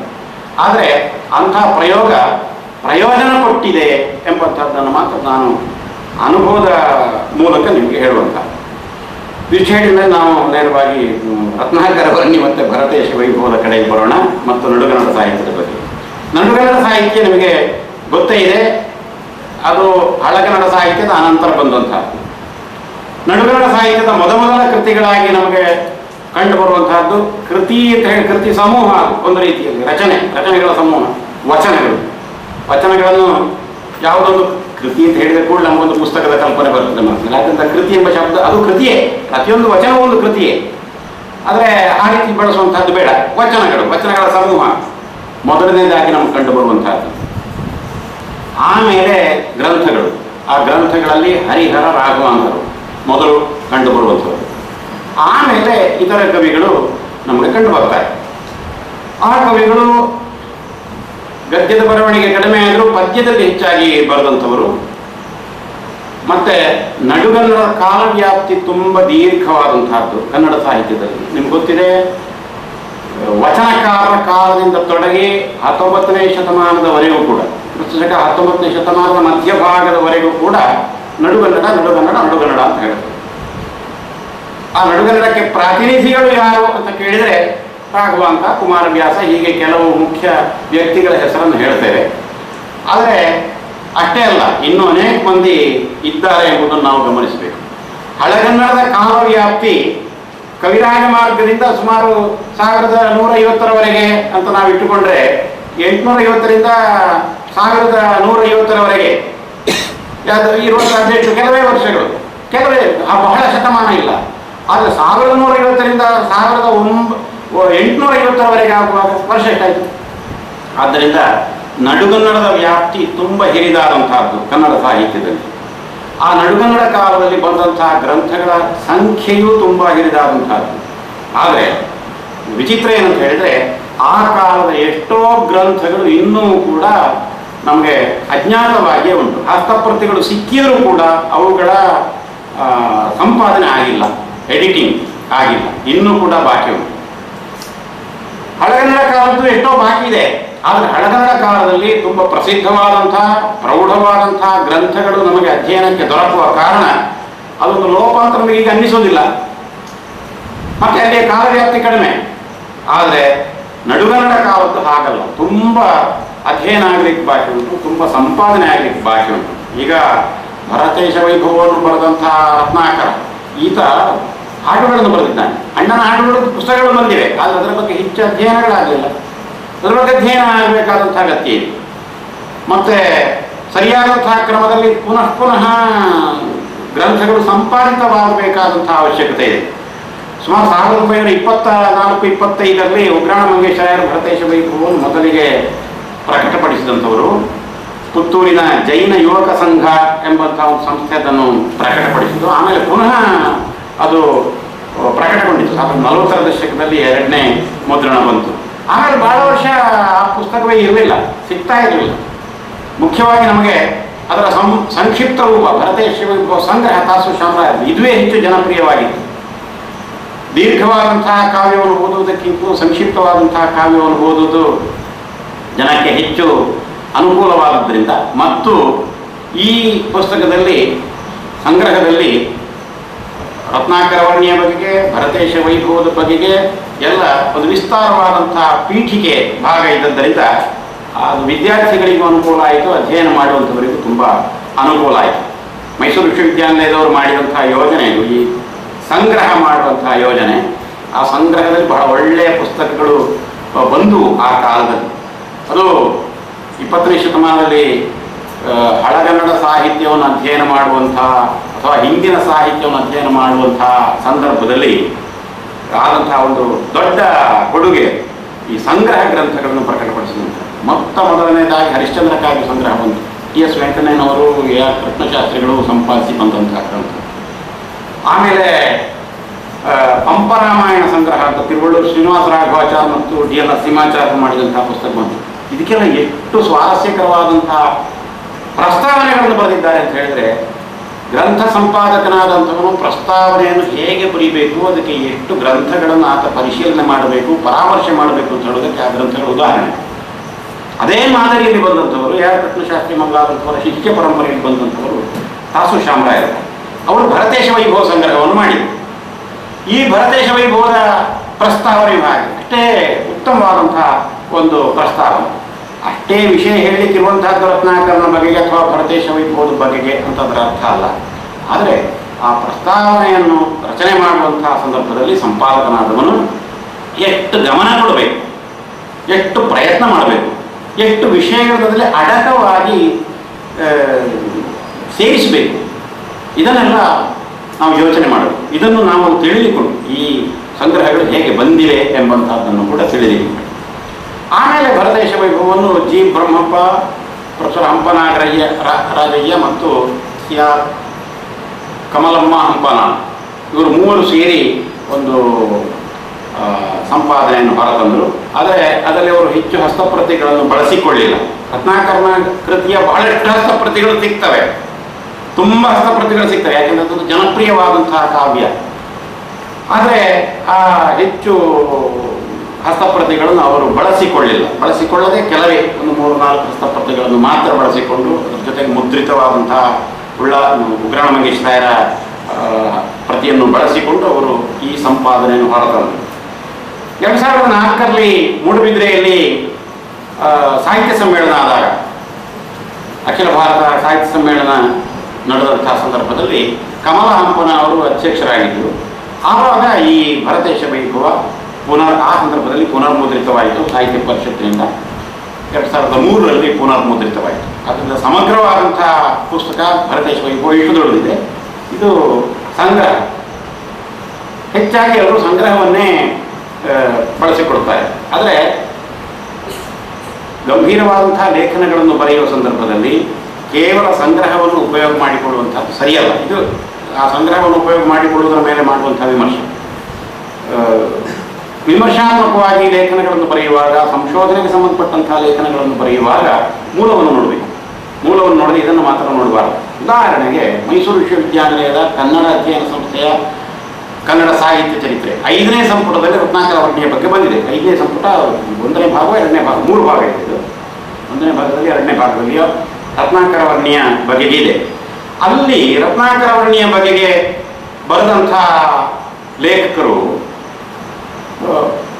ಕೆಲವು ಪದ್ಯಗಳನ್ನು, ರತ್ನಾಕರ ವರ್ಣಿಯ ಪದ್ಯಗಳನ್ನು ಉದ್ಧರಿಸಿ, ಅದಕ್ಕೆ ಪದ್ಯಗಳನ್ನು ಉದ್ಧರಿಸಿದ ಕೂಡಲೇ ಅದಕ್ಕೊಂದು ರೆಫರೆನ್ಸ್ ನಂಬರ್ ಅಂತ ಇದೆ, ಇಂತಿಷ್ಟೊಂದು ಸಂಖ್ಯೆ, ಆ ಪದ್ಯ ಸಂಖ್ಯೆಯನ್ನು ಹಾಕಿದ್ದು. ಆ ಪದ್ಯ ಸಂಖ್ಯೆಯನ್ನು ನೋಡಿದಾಗ ಇದು ಸಂಶಯ ಬಂತು. ಪದ್ಯ ಸಂಖ್ಯೆಯನ್ನು ನೋಡಿದ ಕೂಡಲೇ ಸಂಶಯ ಬಂತು. ಇದರಲ್ಲಿ ನೋಡಿದಾಗ ಈ ಸಂಖ್ಯೆಗೆ ತಾಳೆ ಆಗೋದಿಲ್ಲ. ಮತ್ತೆ ಇದನ್ನು ನೋಡಿದರೆ ಅವರು ಹಾಕಿದ ಸಂಖ್ಯೆ ತಾಳೆ ಆಗುತ್ತೆ. ಏನು ಸಂಗತಿ ಅಂತ ನೋಡಿದರೆ ಅವರು ಹಾಕಿದಂತಹ ಕ್ರಮವೇ ವ್ಯತ್ಯಾಸವಾಗಿದೆ. ಈಗ ಯಾವುದೇ ಒಂದು ಸಂಖ್ಯೆಯನ್ನು ಹಾಕುವಾಗ ಒಂದು ಕಾವ್ಯದ ಒಂದು ಪದ್ಯವನ್ನು ನೀವು ಉದ್ಧರಿಸ್ತೀರಿ, ಎಲ್ಲಿಂದ ಉದ್ಧರಿಸಿದ್ದೀರಿ ಅಂತ ಒಂದು ಸಂಖ್ಯೆಯನ್ನು ಹಾಕಬೇಕು. ಹೇಗೆ ಸಂಖ್ಯೆಯನ್ನು ಹಾಕುವುದು?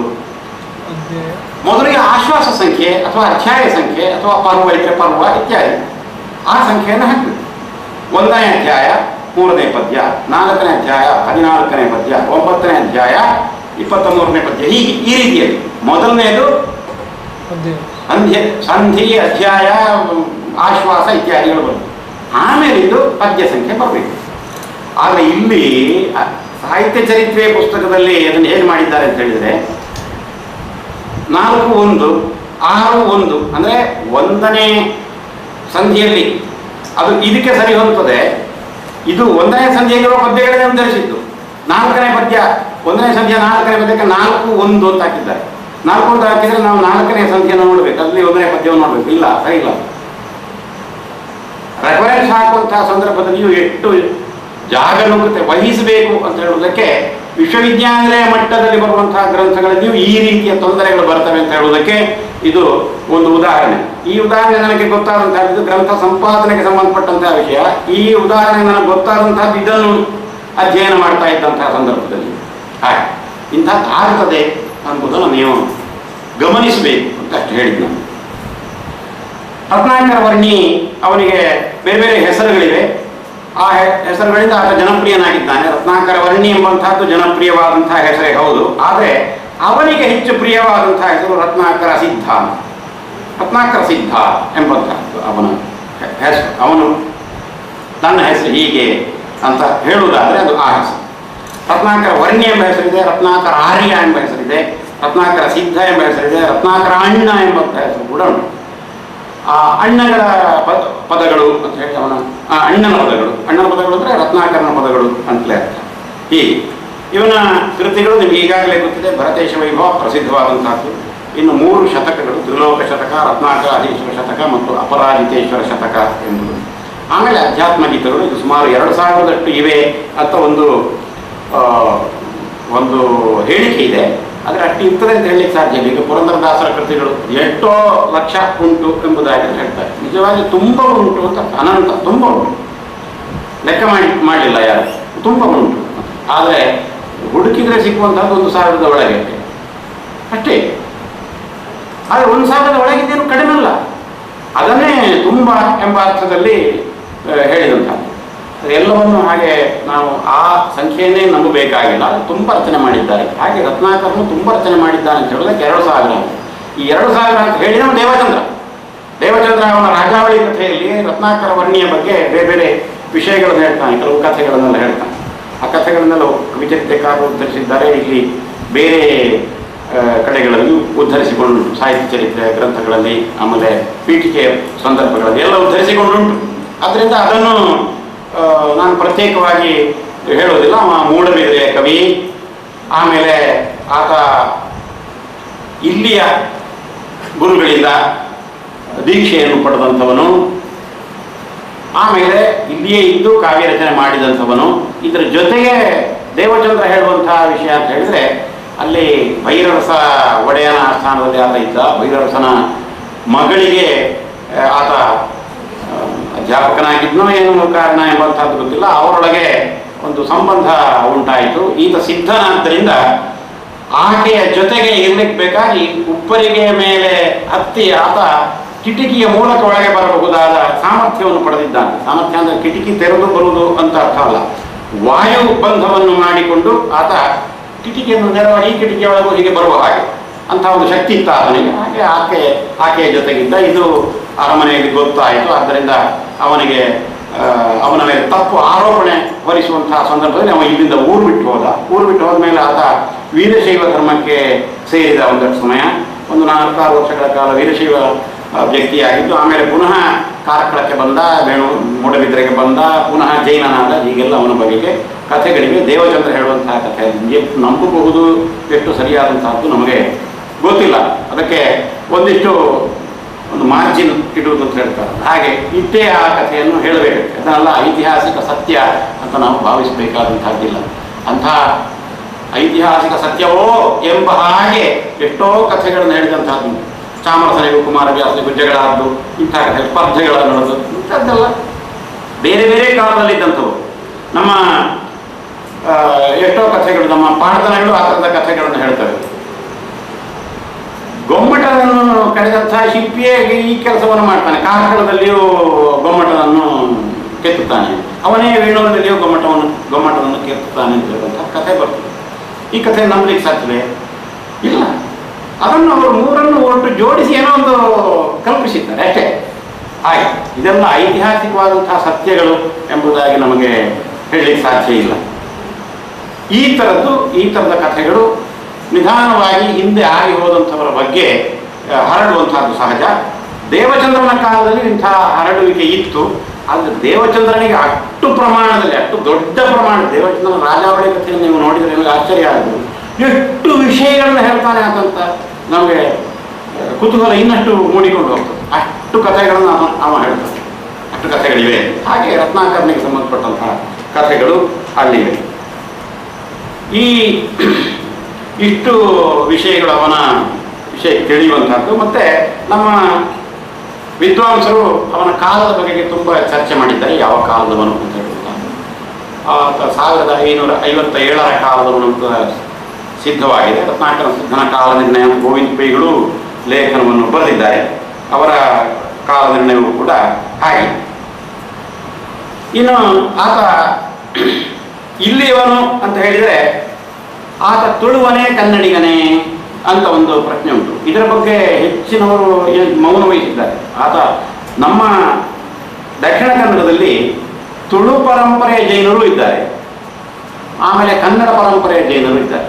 ಎರಡೂ ಪರಂಪರೆಯ ಜೈನರು ಇದ್ದಾರೆ. ನೀವು ಮೂಡಬಿದ್ರೆಗಾಗಲಿ ಕಾರ್ಕಳಕ್ಕಾಗಲಿ ಹೋಗಿ ನೋಡಿದರೆ ಅಲ್ಲಿ ಕನ್ನಡ ಪರಂಪರೆಯ ಜೈನರು ಇದ್ದಾರೆ ಎಷ್ಟೋ ಮಂದಿ, ತುಳು ಪರಂಪರೆಯ ಜೈನರು ಇದ್ದಾರೆ. ಮತ್ತು ಅವರಲ್ಲಿ ರೂಢಿಯಲ್ಲಿ ವ್ಯತ್ಯಾಸಗಳಿವೆ, ಅವರವರ ಕುಟುಂಬದ ಕ್ರಮಗಳಲ್ಲಿ ವ್ಯತ್ಯಾಸಗಳಿವೆ. ಈ ತುಳು ಪರಂಪರೆಯ ಜೈನರು ಅಳಿಯ ಸಂತಾನ ಕಟ್ಟನ್ನು ಅನುಸರಿಸುವಂಥದ್ದು ತುಳು ಪರಂಪರೆ. ಕನ್ನಡ ಪರಂಪರೆಯವರು ಅಳಿಯ ಸಂತಾನವನ್ನು ಅನುಸರಿಸುವಂಥವರಲ್ಲ, ಅಳಿಯ ಸಂತಾನವನ್ನು ಅನುಸರಿಸುವವರಲ್ಲ, ಮಕ್ಕಳ ಕಟ್ಟು ಅಂತ ಹೇಳ್ತಾರಲ್ಲ ಆ ಕ್ರಮವನ್ನು ಅನುಸರಿಸುವಂಥವ್ರು. ಹೀಗೆ ಅವರಲ್ಲಿ ಅವರ ಕ್ರಮಗಳಲ್ಲಿ ವ್ಯತ್ಯಾಸಗಳು ಕೂಡ ಉಂಟು. ಈ ರತ್ನಾಕರ ವರ್ಣಿ ತುಳುವನೋ ಕನ್ನಡಿಗನೋ, ಕನ್ನಡದಲ್ಲಿ ಬಹಳ ಚೆನ್ನಾಗಿ ರಚನೆ ಮಾಡಿದ್ದಾನೆ, ಹಾಗಾದ್ರೆ ಅವನು ಕನ್ನಡಿಗನಿಯೋ.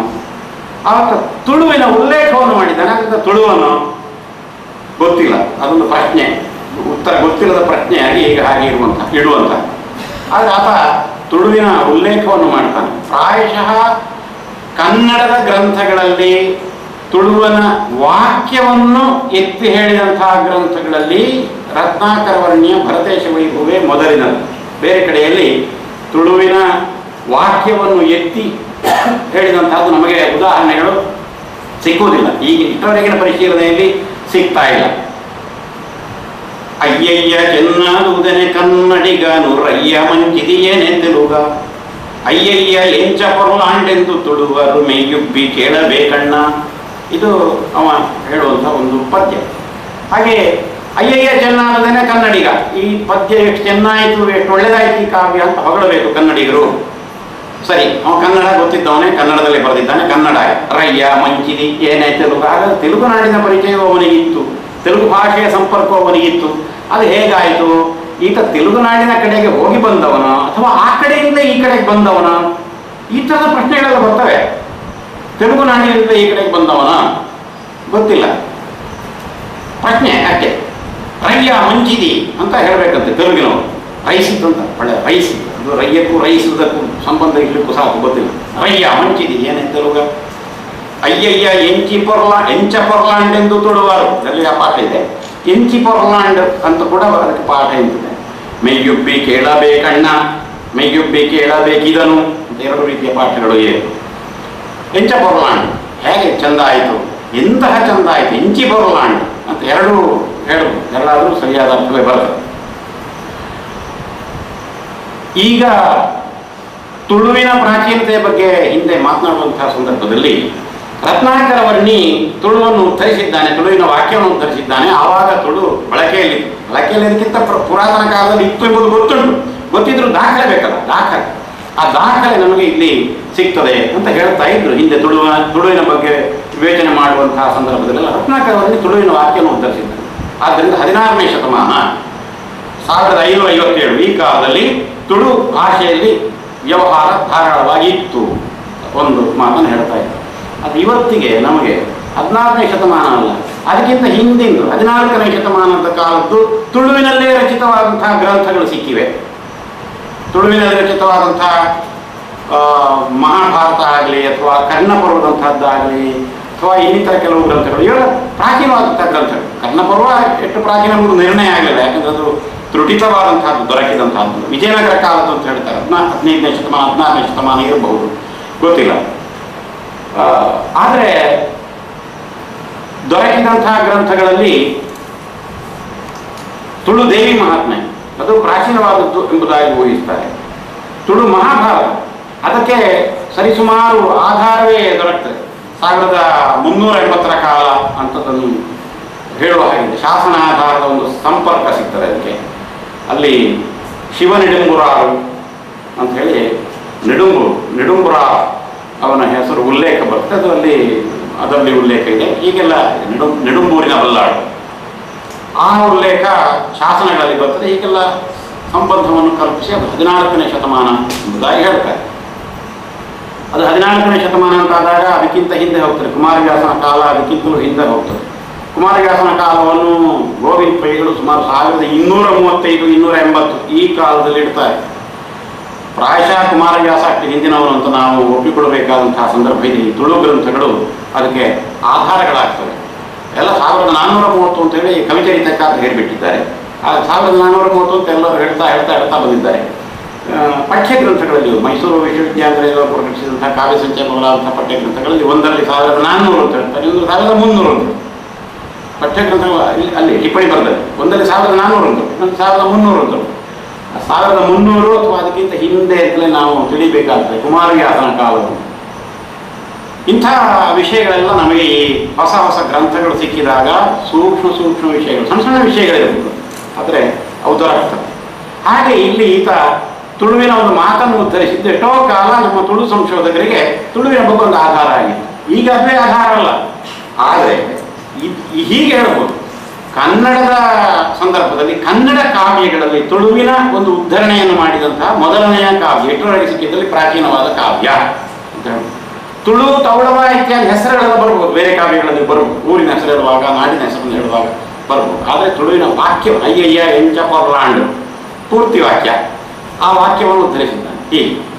ಇದು ನಾವು ಗಮನಿಸಬೇಕಾದಂತಹ ಒಂದು ವಿಷಯವಾಗಿದೆ. ಆಮೇಲೆ ಈ ಭರತೇಶ ವೈಭವ ಕೃತಿ ಪೂರ್ತಿ ಸಾಂಗತ್ಯದಲ್ಲಿದೆ. ಈಗ ಕಾವ್ಯ ಪ್ರಕಾರಗಳು ಎಂಬುದರ ಬಗ್ಗೆ ನಾವು ಮೊನ್ನೆ ಮಾತನಾಡ್ತಾ ಇದ್ದೇವೆ. ಕಾವ್ಯ ಪ್ರಕಾರಗಳು, ನಡುಗನ್ನಡದ ಕಾವ್ಯ ಪ್ರಕಾರಗಳ ಬಗೆಗೆ ನೋಡಿದಾಗ ಸಾಂಗತ್ಯ ಎಂಬುದು ಒಂದು ಕಾವ್ಯ ಪ್ರಕಾರ.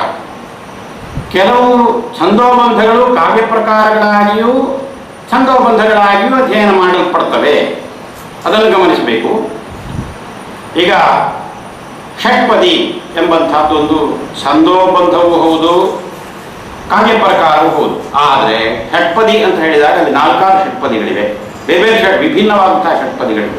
ಶರಕುಸುಮ ಭೋಗ ಭಾಮಿನಿ ಪರಿವರ್ತಿನಿ ವಾರ್ಧಕ ಅಂತ 6 ಮುಖ್ಯವಾದಂತಹ ಷಟ್ಪದಿಗಳು. ಈ ಷಟ್ಪದಿಗಳಲ್ಲಿ ಭಾಮಿ ಮತ್ತೆ ವಾರ್ಧಕ ಇವೆರಡು ಇಡೀ ಕಾವ್ಯಗಳಿಗೆ ಆಧಾರವಾದಂತಹ ಛಂದೋಬಂಧಗಳಾಗಿವೆ.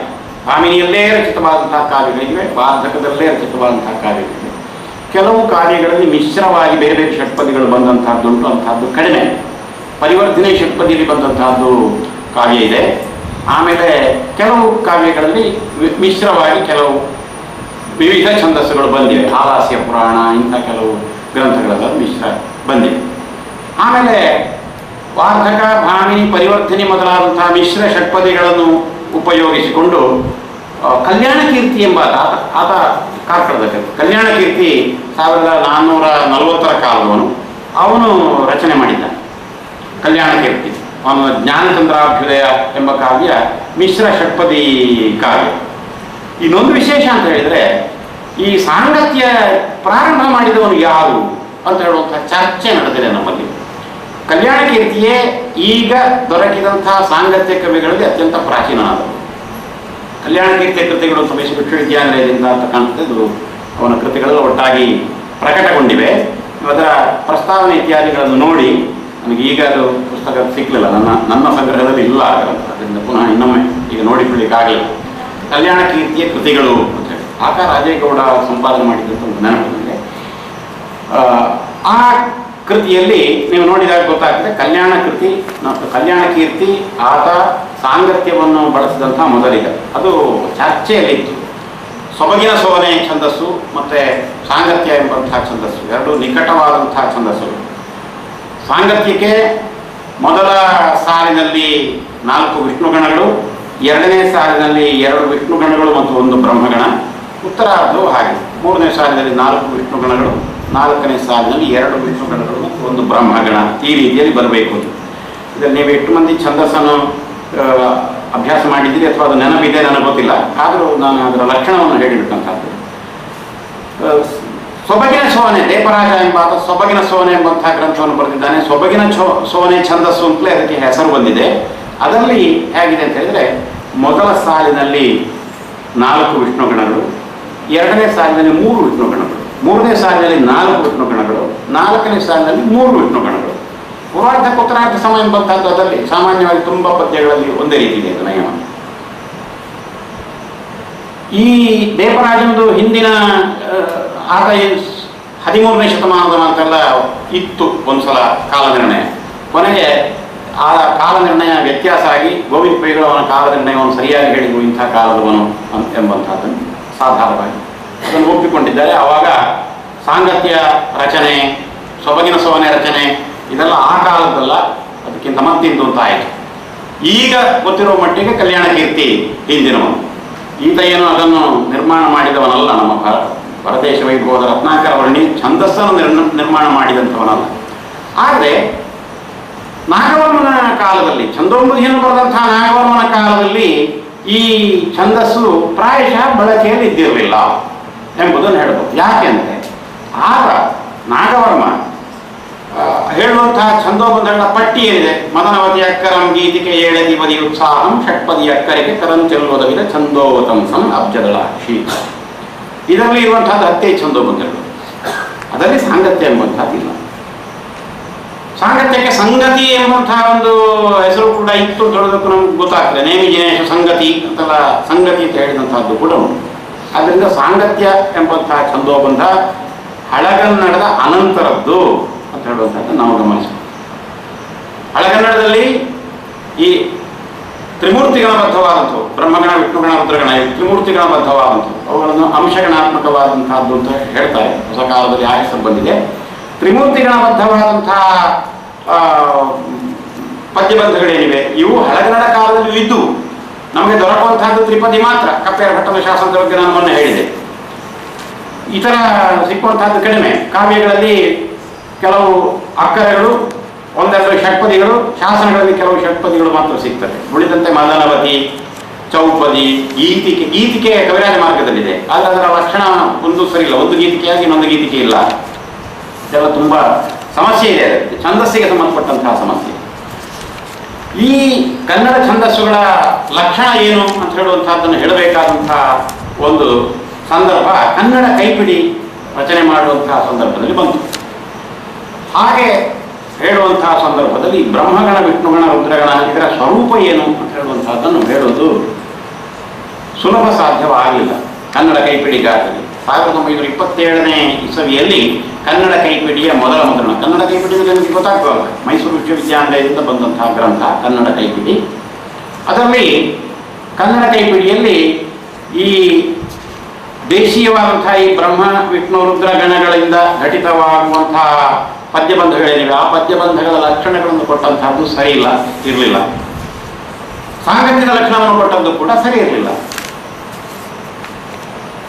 ಈ ಗಣಗಳನ್ನು ಮಾತ್ರಾಗಣಗಳು ಎಂಬುದಾಗಿ ಭಾವಿಸಿ ಏನೇನೋ ಮಾಡ್ತಾ ಇದ್ರು. ಮಾತ್ರಾಗಣಕ್ಕೆ ಸರಿ ಬರ್ತಾ ಇಲ್ಲ. ಇದೆಲ್ಲ ಸಮಸ್ಯೆ ಬಂತು. ಇದನ್ನು ಸಮರ್ಥವಾಗಿ ಪರಿಹರಿಸಿದಂಥವರು ಸೇಡಿಯಾರ್ ಕೃಷ್ಣಗಳು. 1932ನೇ ಇಸವಿಯಲ್ಲಿ ಮಡಿಕೇರಿಯಲ್ಲಿ ನಡೆದಂತಹ ಸಾಹಿತ್ಯ ಸಮ್ಮೇಳನದಲ್ಲಿ ಅವರು ಕನ್ನಡ ಛಂದಸ್ಸು ಅಂತ ಹೇಳುವಂತಹ ಒಂದು ಪ್ರಬಂಧವನ್ನು ಓದಿದರು. ಛಂದಸ್ಸಿಗೆ ಸಂಬಂಧಪಟ್ಟಂತಹ ಪ್ರಬಂಧ.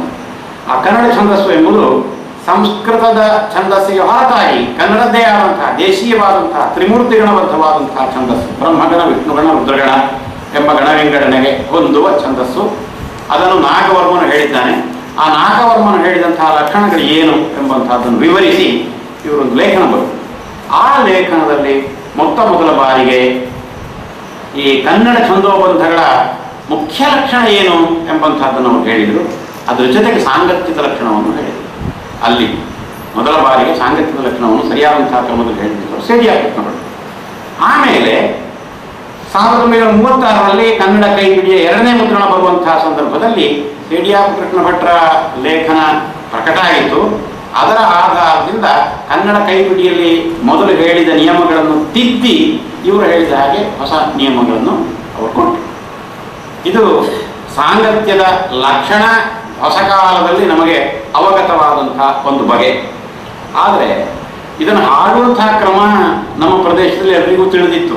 ಹಾಡ್ತಾ ಇದ್ರು, ಅದರ ಲಕ್ಷಣವನ್ನು ಹೇಳಿದಂಥದ್ದು ಮಾತ್ರ ಸರಿಯಾಗಿಲ್ಲ, ಹಾಡ್ತಾ ಇದ್ರು. ಆದ್ದರಿಂದ ಇದು ಹಾಡುಗಬ್ಬ, ಹಾಡುವಂಥ ಕಾವ್ಯ, ಹಾಡುಗಬ್ಬ ಆಗಿತ್ತು. ಇಂಥ ಹಾಡುವಂತಹ ಕಾವ್ಯಗಳು ನಡುಗನ್ನಡ ಕಾಲದಲ್ಲಿ ಹೆಚ್ಚು ಬಂದವು. ಇದನ್ನು ಗಮನಿಸಬೇಕು. ನಡುಗನ್ನಡದಲ್ಲಿ ಸಾಂಗತ್ಯ ಎಂಬಂತಹದ್ದು ಒಂದೇ ಒಂದು ಕಾವ್ಯ ಪ್ರಕಾರವಾಗಿಯೂ ಉಳಿದುಕೊಂಡು ಬಂತು ಎಂಬಂತಹದ್ದು ಕೂಡ ಮುಖ್ಯವಾದಂತಹ ವಿಷಯ. ಅದರ ಜೊತೆಗೆ ಈ ಸಾಂಗತ್ಯ ತುಂಬ ಜನಪ್ರಿಯವಾದ್ದರಿಂದ ಅದು ಅಖಿಲ ಕರ್ನಾಟಕ ಮಟ್ಟದಲ್ಲಿ ಅದರಲ್ಲಿ ಗ್ರಂಥ ರಚನೆ ನಡೆಯಿತು. ಇವತ್ತು ಎಷ್ಟೋ ಸಾಂಗತ್ಯಗಳು ನಮಗೆ ಇನ್ನೂ ಪ್ರಕಟ ಆಗಲಿಕ್ಕೆ ಬಾಕಿವೆ ಎಂಬಂಥದ್ದನ್ನು ನಾನು ನಿಮಗೆ ಹೇಳಿದೆ. ಅನೇಕ ವರ್ಷಗಳಲ್ಲಿ, ಈಗ ಈ 16ನೇ ಶತಮಾನ ಮತ್ತು ಅನಂತರದ ಶತಮಾನಗಳಲ್ಲಿ 18, 19ನೇ ಶತಮಾನದವರೆಗಿನ ಕಾಲದಲ್ಲಿ ತುಂಬ ಸಾಂಗತ್ಯ ಕೃತಿಗಳು ಬಂದವು. ಸಣ್ಣ ಸಣ್ಣ ಸಾಂಗತ್ಯಗಳು ಬಂದವು, ದೊಡ್ಡ ದೊಡ್ಡ ಸಾಂಗತ್ಯ ಕೃತಿಗಳು ಬಂದವು. ಉದಾಹರಣೆಗೆ ನಂಜುಂಡನ ರಾಮನಾಥ ಚರಿತೆ ದೊಡ್ಡ ಗ್ರಂಥ, ಬರೀ ಸಣ್ಣದೇನಲ್ಲ.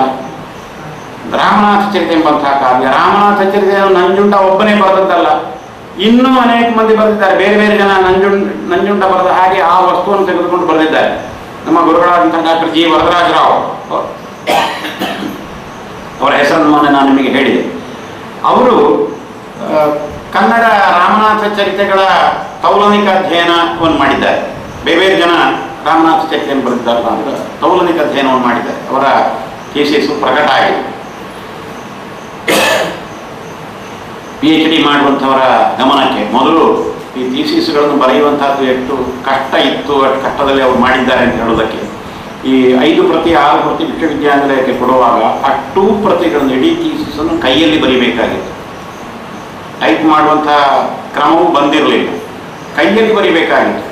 ವರದರಾಜರಾವ್ ಅವರು ಕೈಯಲ್ಲಿ ಬರೆದು ಅದು ಒಂದು ಸಲ ಬರೆಯುವಾಗ ಒಂದು ಕಾರ್ಬನ್ ಇಟ್ಟು 2 ಪ್ರತಿಗಳನ್ನು ಮಾಡುವಂಥದ್ದು. ಈ ಇಷ್ಟು ಥೀಸಿಸನ್ನು ಇಡೀ ಪುಸ್ತಕವನ್ನು ಅವರು 3 ಸಲ ಅದನ್ನು ಪೂರ್ತಿಯಾಗಿ ಬರೆದಿದ್ದಾರೆ. ಎಷ್ಟು ಶ್ರಮ ಆಗಿರ್ಬೋದು ಅಂತ ಹೇಳುವಂಥದ್ದನ್ನು ನೀವು ಗಮನಿಸಿ. ಈಗ ನೀವು ಬಹಳ ಸುಲಭದಲ್ಲಿ ಮಾಡ್ತೀರಿ, ಮೊಬೈಲಲ್ಲಿ ಬೇಕಾದ್ರೆ ಮಾಡ್ತೀರಿ. ಆವಾಗ ಇಡೀ ಅವರ ಥೀಸಿಸನ್ನು 6 ಪ್ರತಿ ಮಾಡಲಿಕ್ಕೆ 3 ಬಾರಿ ಬರೆದಿದ್ದಾರೆ. ಎಷ್ಟು ಹಗಲಿರಲು ಶ್ರಮ ಆಗಿರ್ಬೋದು ಅಂತ ನೀವು ಗಮನಿಸಿ. ಮೈಸೂರು ವಿಶ್ವವಿದ್ಯಾನಿಲಯದ ಗ್ರಂಥ ಭಂಡಾರದಲ್ಲಿ ಅವರ ಹಸ್ತಪ್ರತಿಯಲ್ಲಿ ಬರೆಯಲಾದ ಬೈಂಡ್ ಮಾಡಿದಂತಹ ಪುಸ್ತಕವನ್ನು ನಾನು ನೋಡಿದ್ದೆ. ಹಾಗೆ ಇತ್ತು ಮೊದಲು. ಹೀಗೆ ಈ ಸಾಂಗತ್ಯ ಎಂಬ ಒಂದು ಪ್ರಕಾರದಲ್ಲಿ ಅನೇಕ ಗ್ರಂಥಗಳು ಬಂದವು ಎಂಬಂಥದ್ದು ಬಹಳ ಮುಖ್ಯವಾದಂತಹ ವಿಷಯ ಆಗ್ತದೆ.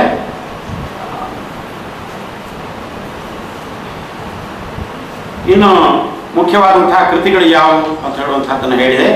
ಕನ್ನಡದಲ್ಲಿ ಸಾಂಗತ್ಯ ಕೃತಿಗಳ ಬಗೆಗೆ PhD ಅಧ್ಯಯನವೂ ನಡೆದಿದೆ, ಕನ್ನಡದ ಸಾಂಗತ್ಯ ಕೃತಿಗಳು ಅಂತ ಹೇಳಿ. ಡಾಕ್ಟರ್ ವೀರಣ್ಣ ರಾಜೂರ ಎಂಬವರು ಇದನ್ನು ಈ ಕೆಲಸವನ್ನು ಮಾಡಿದಂಥವರು, ಗುಲ್ಬರ್ಗ ವಿಶ್ವವಿದ್ಯಾನಿಲಯದಲ್ಲಿದ್ದವರು ಅಂತ ಕಾಣುತ್ತದೆ, ಧಾರವಾಡ ಕಡೆಯವರು. ವೀರಣ್ಣ ರಾಜೂರ ಎಂಬವರು. ನಾನು ಗಮನಿಸಿದಾಗ ಇದರಲ್ಲಿ ಒಂದು ವಿಷಯವನ್ನು ಹೇಳಿಬಿಡ್ತೇನೆ.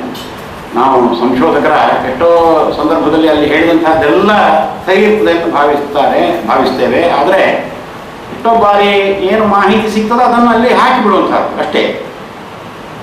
ವೀರಣ್ಣ ರಾಜೂರ ಅವರ ಪುಸ್ತಕವನ್ನು ನೋಡಿದಾಗ ನನಗೆ ಅವರು ಯಕ್ಷಗಾನದ ವಿಷಯವನ್ನು ಹೇಳಿದ್ರು. ನನ್ನ ಕುತೂಹಲ ಆಯಿತು, ಏನು ಯಕ್ಷಗಾನದ ವಿಷಯ ಹೇಳಿದ್ದಾರೆ ನೋಡೋಣ.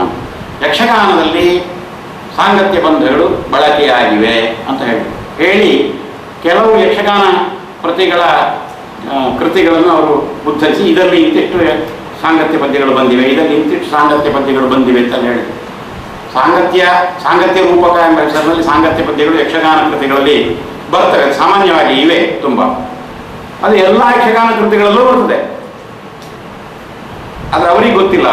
ಅವರು ಕೆಲವು ಯಕ್ಷಗಾನ ಕೃತಿಗಳು ಮಾತ್ರ ದೊರಕಿದ್ದು ಅದರಲ್ಲಿ ಇದೆ ಅಂತ ಹೇಳಿದ್ರು. ಅದರಲ್ಲಿ ಒಂದು ದುರ್ಯೋಧನ ವಧೆ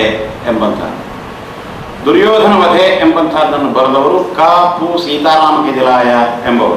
ಮೊನ್ನೆವರೆಗೆ ನಮ್ಮ ಜೊತೆಗೆ ಇದ್ದಂಥವ್ರು. ವೀರಣ್ಣ ರಾಜೂರ ಅವರು ಬರೀತಾರೆ, ಕ.ಪು. ಸೀತಾರಾಮ ಕೆದಿಲಾಯ ಎಂಬವರು ದುರ್ಯೋಧನ ವಧೆ ಎಂಬ ಪುಸ್ತಕವನ್ನು ಬರೆದಿದ್ದಾರೆ, ಯಕ್ಷಗಾನ ಕೃತಿ. ಇದು 19ನೇ ಶತಮಾನ ಥೀಸಿಸ್ನಲ್ಲಿ. ಇದು 19ನೇ ಶತಮಾನದ್ದು. 19ನೇ ಶತಮಾನದಲ್ಲಿ ಹುಟ್ಟಿರಲೇ ಇಲ್ಲ, 20ನೇ ಶತಮಾನದವರು. ಅವರ ಕಲ್ಪನೆ ಏನಂದರೆ, ಛಂದೋಬದ್ಧವಾದಂತಹ ಯಕ್ಷಗಾನ ಪ್ರಬಂಧಗಳಲ್ವ, ಯಕ್ಷಗಾನ ಕೃತಿಗಳು ಛಂದೋಬದ್ಧವಾದ ಹೊಸ ಕಾಲದಲ್ಲಿ ಬರಲಿಕ್ಕಿಲ್ಲ. ಹೊಸ ಕಾಲ ಎಲ್ಲ ನವ್ಯದ ಕಾಲ ಅಲ್ವಾ, ಪೂರ್ತಿ ಛಂದಸ್ಸು ಬಿಟ್ಟೇ ಬರೆಯುವುದಕ್ಕಾದ್ರು ಛಂದೋಬದ್ಧವಾಗಿ ಪ್ರಾಸಬದ್ಧವಾಗಿ ಹೀಗೆಲ್ಲ ಬರೆಯುವುದುಂಟು. ಇದು ಹಿಂದಿನ ಕಾಲದ್ದೇ ಸರಿ. 19ನೇ ಶತಮಾನದಂತೂ ಯಕ್ಷಗಾನ ಅಂತ ಹೇಳಿದ್ರು ಕೂಡ 19ನೇ ಶತಮಾನದಂತೂ ನಿರ್ಣಯ ಮಾಡಿಬಿಟ್ಟು 19ನೇ ಶತಮಾನವಲ್ಲ, ಈಗಲೂ ಕೂಡ ಯಕ್ಷಗಾನ ಪ್ರಸಂಗ ರಚನೆ ಮಾಡುವುದಾದರೆ ಆ ಪ್ರಾಸಬದ್ಧವಾಗಿ ಛಂದೋಬದ್ಧವಾಗಿಯೇ ಬರೀತಾರೆ. ಆ ಬರೆಯುವ ಶಕ್ತಿ ಇರುವಂತಹ ಕವಿಗಳು ಈಗಲೂ ಇದ್ದಾರೆ ಎಂಬಂತಹದ್ದನ್ನು ನೀವು ಗಮನಿಸಬೇಕು. ಇದು ಇನ್ನೊಂದು ಗಮನಿಸಬೇಕಾದಂತಹ. ಮೋಹನ ತರಂಗಿಣಿ, ಹದಿಬದೆಯ ಧರ್ಮ, ರಾಮನಾಥ ಚರಿತೆ, ಭರತೇಶ ವೈಭವ ಇವೆಲ್ಲ ಈ ಯಕ್ಷಗಾನ ಈ ಸಾಂಗತ್ಯ ಬಂಧದಲ್ಲಿ ಪ್ರಾತಿನಿಧಿಕವಾದಂತಹ ಕೃತಿಗಳು ಅಂತ ಹೇಳ್ಬೋದು. ಇನ್ನೂ ಅನೇಕ ಕೃತಿಗಳಿವೆ.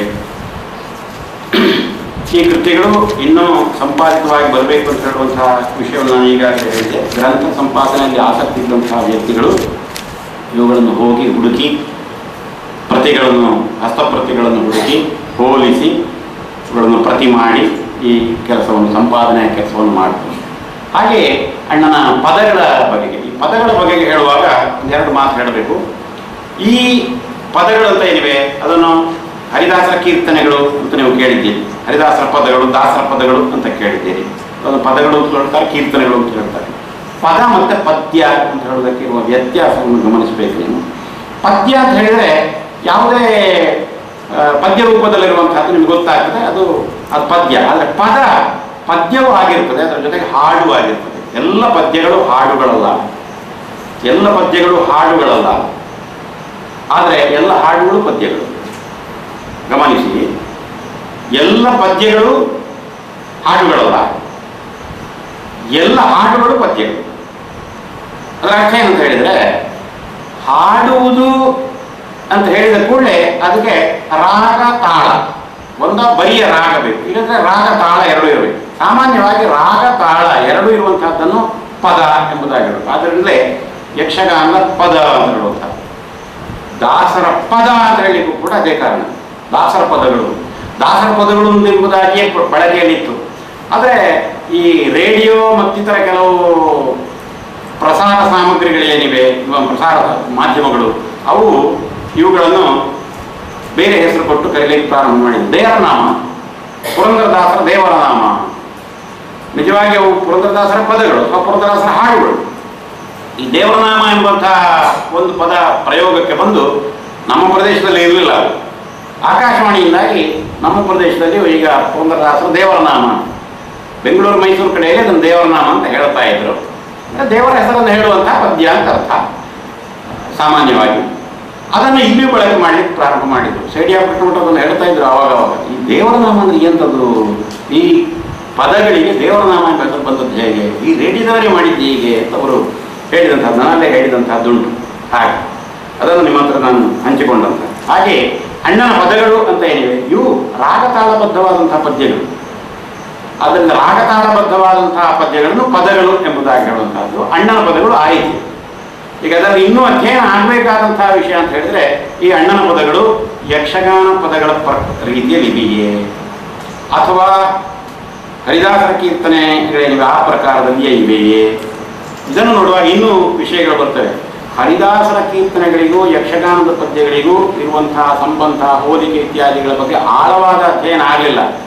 ಆದರೆ ನಾವು ನೋಡ್ತಾ ಹೋಗುವಾಗ ಯಕ್ಷಗಾನದಲ್ಲಿರುವಂತಹ ಪದ್ಯಗಳೇನಿವೆ ಅದೇ ಥರದ ಪದ್ಯಗಳು ಕೀರ್ತನೆಗಳಲ್ಲಿ ಸಿಗ್ತವೆ, ಕೀರ್ತನೆಗಳೇನಿವೆ ಅದೇ ಥರದ್ದು ಯಕ್ಷಗಾನದಲ್ಲಿಯೂ ಸಿಗ್ತವೆ. ಹೆಸರುಗಳು ಬೇರೆ ಬೇರೆ ಕೊಟ್ಟಿರ್ತಾರೆ. ಯಕ್ಷಗಾನದ ಪದ್ಯಗಳಿಗೆ ಆ ರಾಗ ಮತ್ತು ತಾಳದ ಹೆಸರನ್ನೇ ಕೊಟ್ಟು ಆ ಮಟ್ಟು ಎಂಬುದಾಗಿ ಹೇಳುವಂಥದ್ದು. ಭೈರವಿ ತ್ರಿಪುಟೆ ಅಥವಾ ಸೌರಾಷ್ಟ್ರ ತ್ರಿಪುಟೆ ಈ ಥರದ ಹೆಸರುಗಳನ್ನು ಹೇಳುವಂತಹ ಪದ್ಧತಿ ಉಂಟು. ಹಾಗೆ ಆ ಸಂಬಂಧ ಇತ್ಯಾದಿಗಳನ್ನು ನೋಡಿ ಹುಡುಕಿ ವಿಶ್ಲೇಷಿಸುವಂತಹ ಅವಶ್ಯಕತೆ ಇದೆ. ಸಂಶೋಧಕರಿಗೆ ಅದರಲ್ಲಿ ಅವಕಾಶ ಇದೆ ಎಂಬುದನ್ನು ನಾವು ಗಮನಿಸಬಹುದು.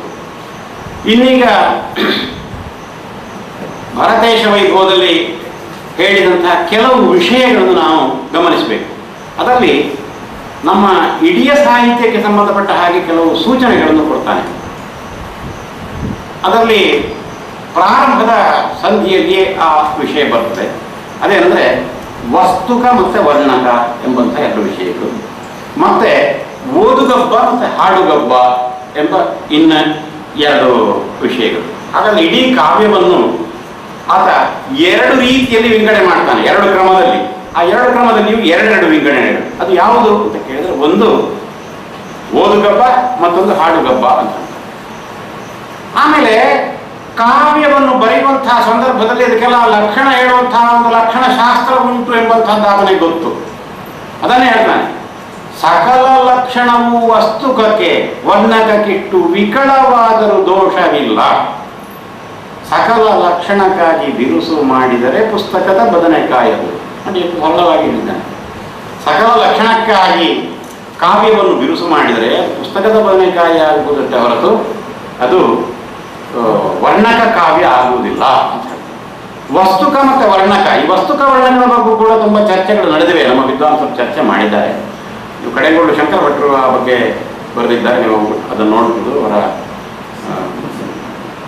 ಕೃತಿಯಲ್ಲಿ, ನೀವು ವಾಂಗ್ಮಯ ತಪಸ್ಸು ಅಂತ ಹೇಳುವಂತಹ ಕೃತಿಯಲ್ಲಿ ಅವರ ಲೇಖನದಲ್ಲಿ ಅದನ್ನು ನೋಡ್ಬೋದು. ಸಕಲ ಲಕ್ಷಣವು ವಸ್ತುಕಕ್ಕೆ.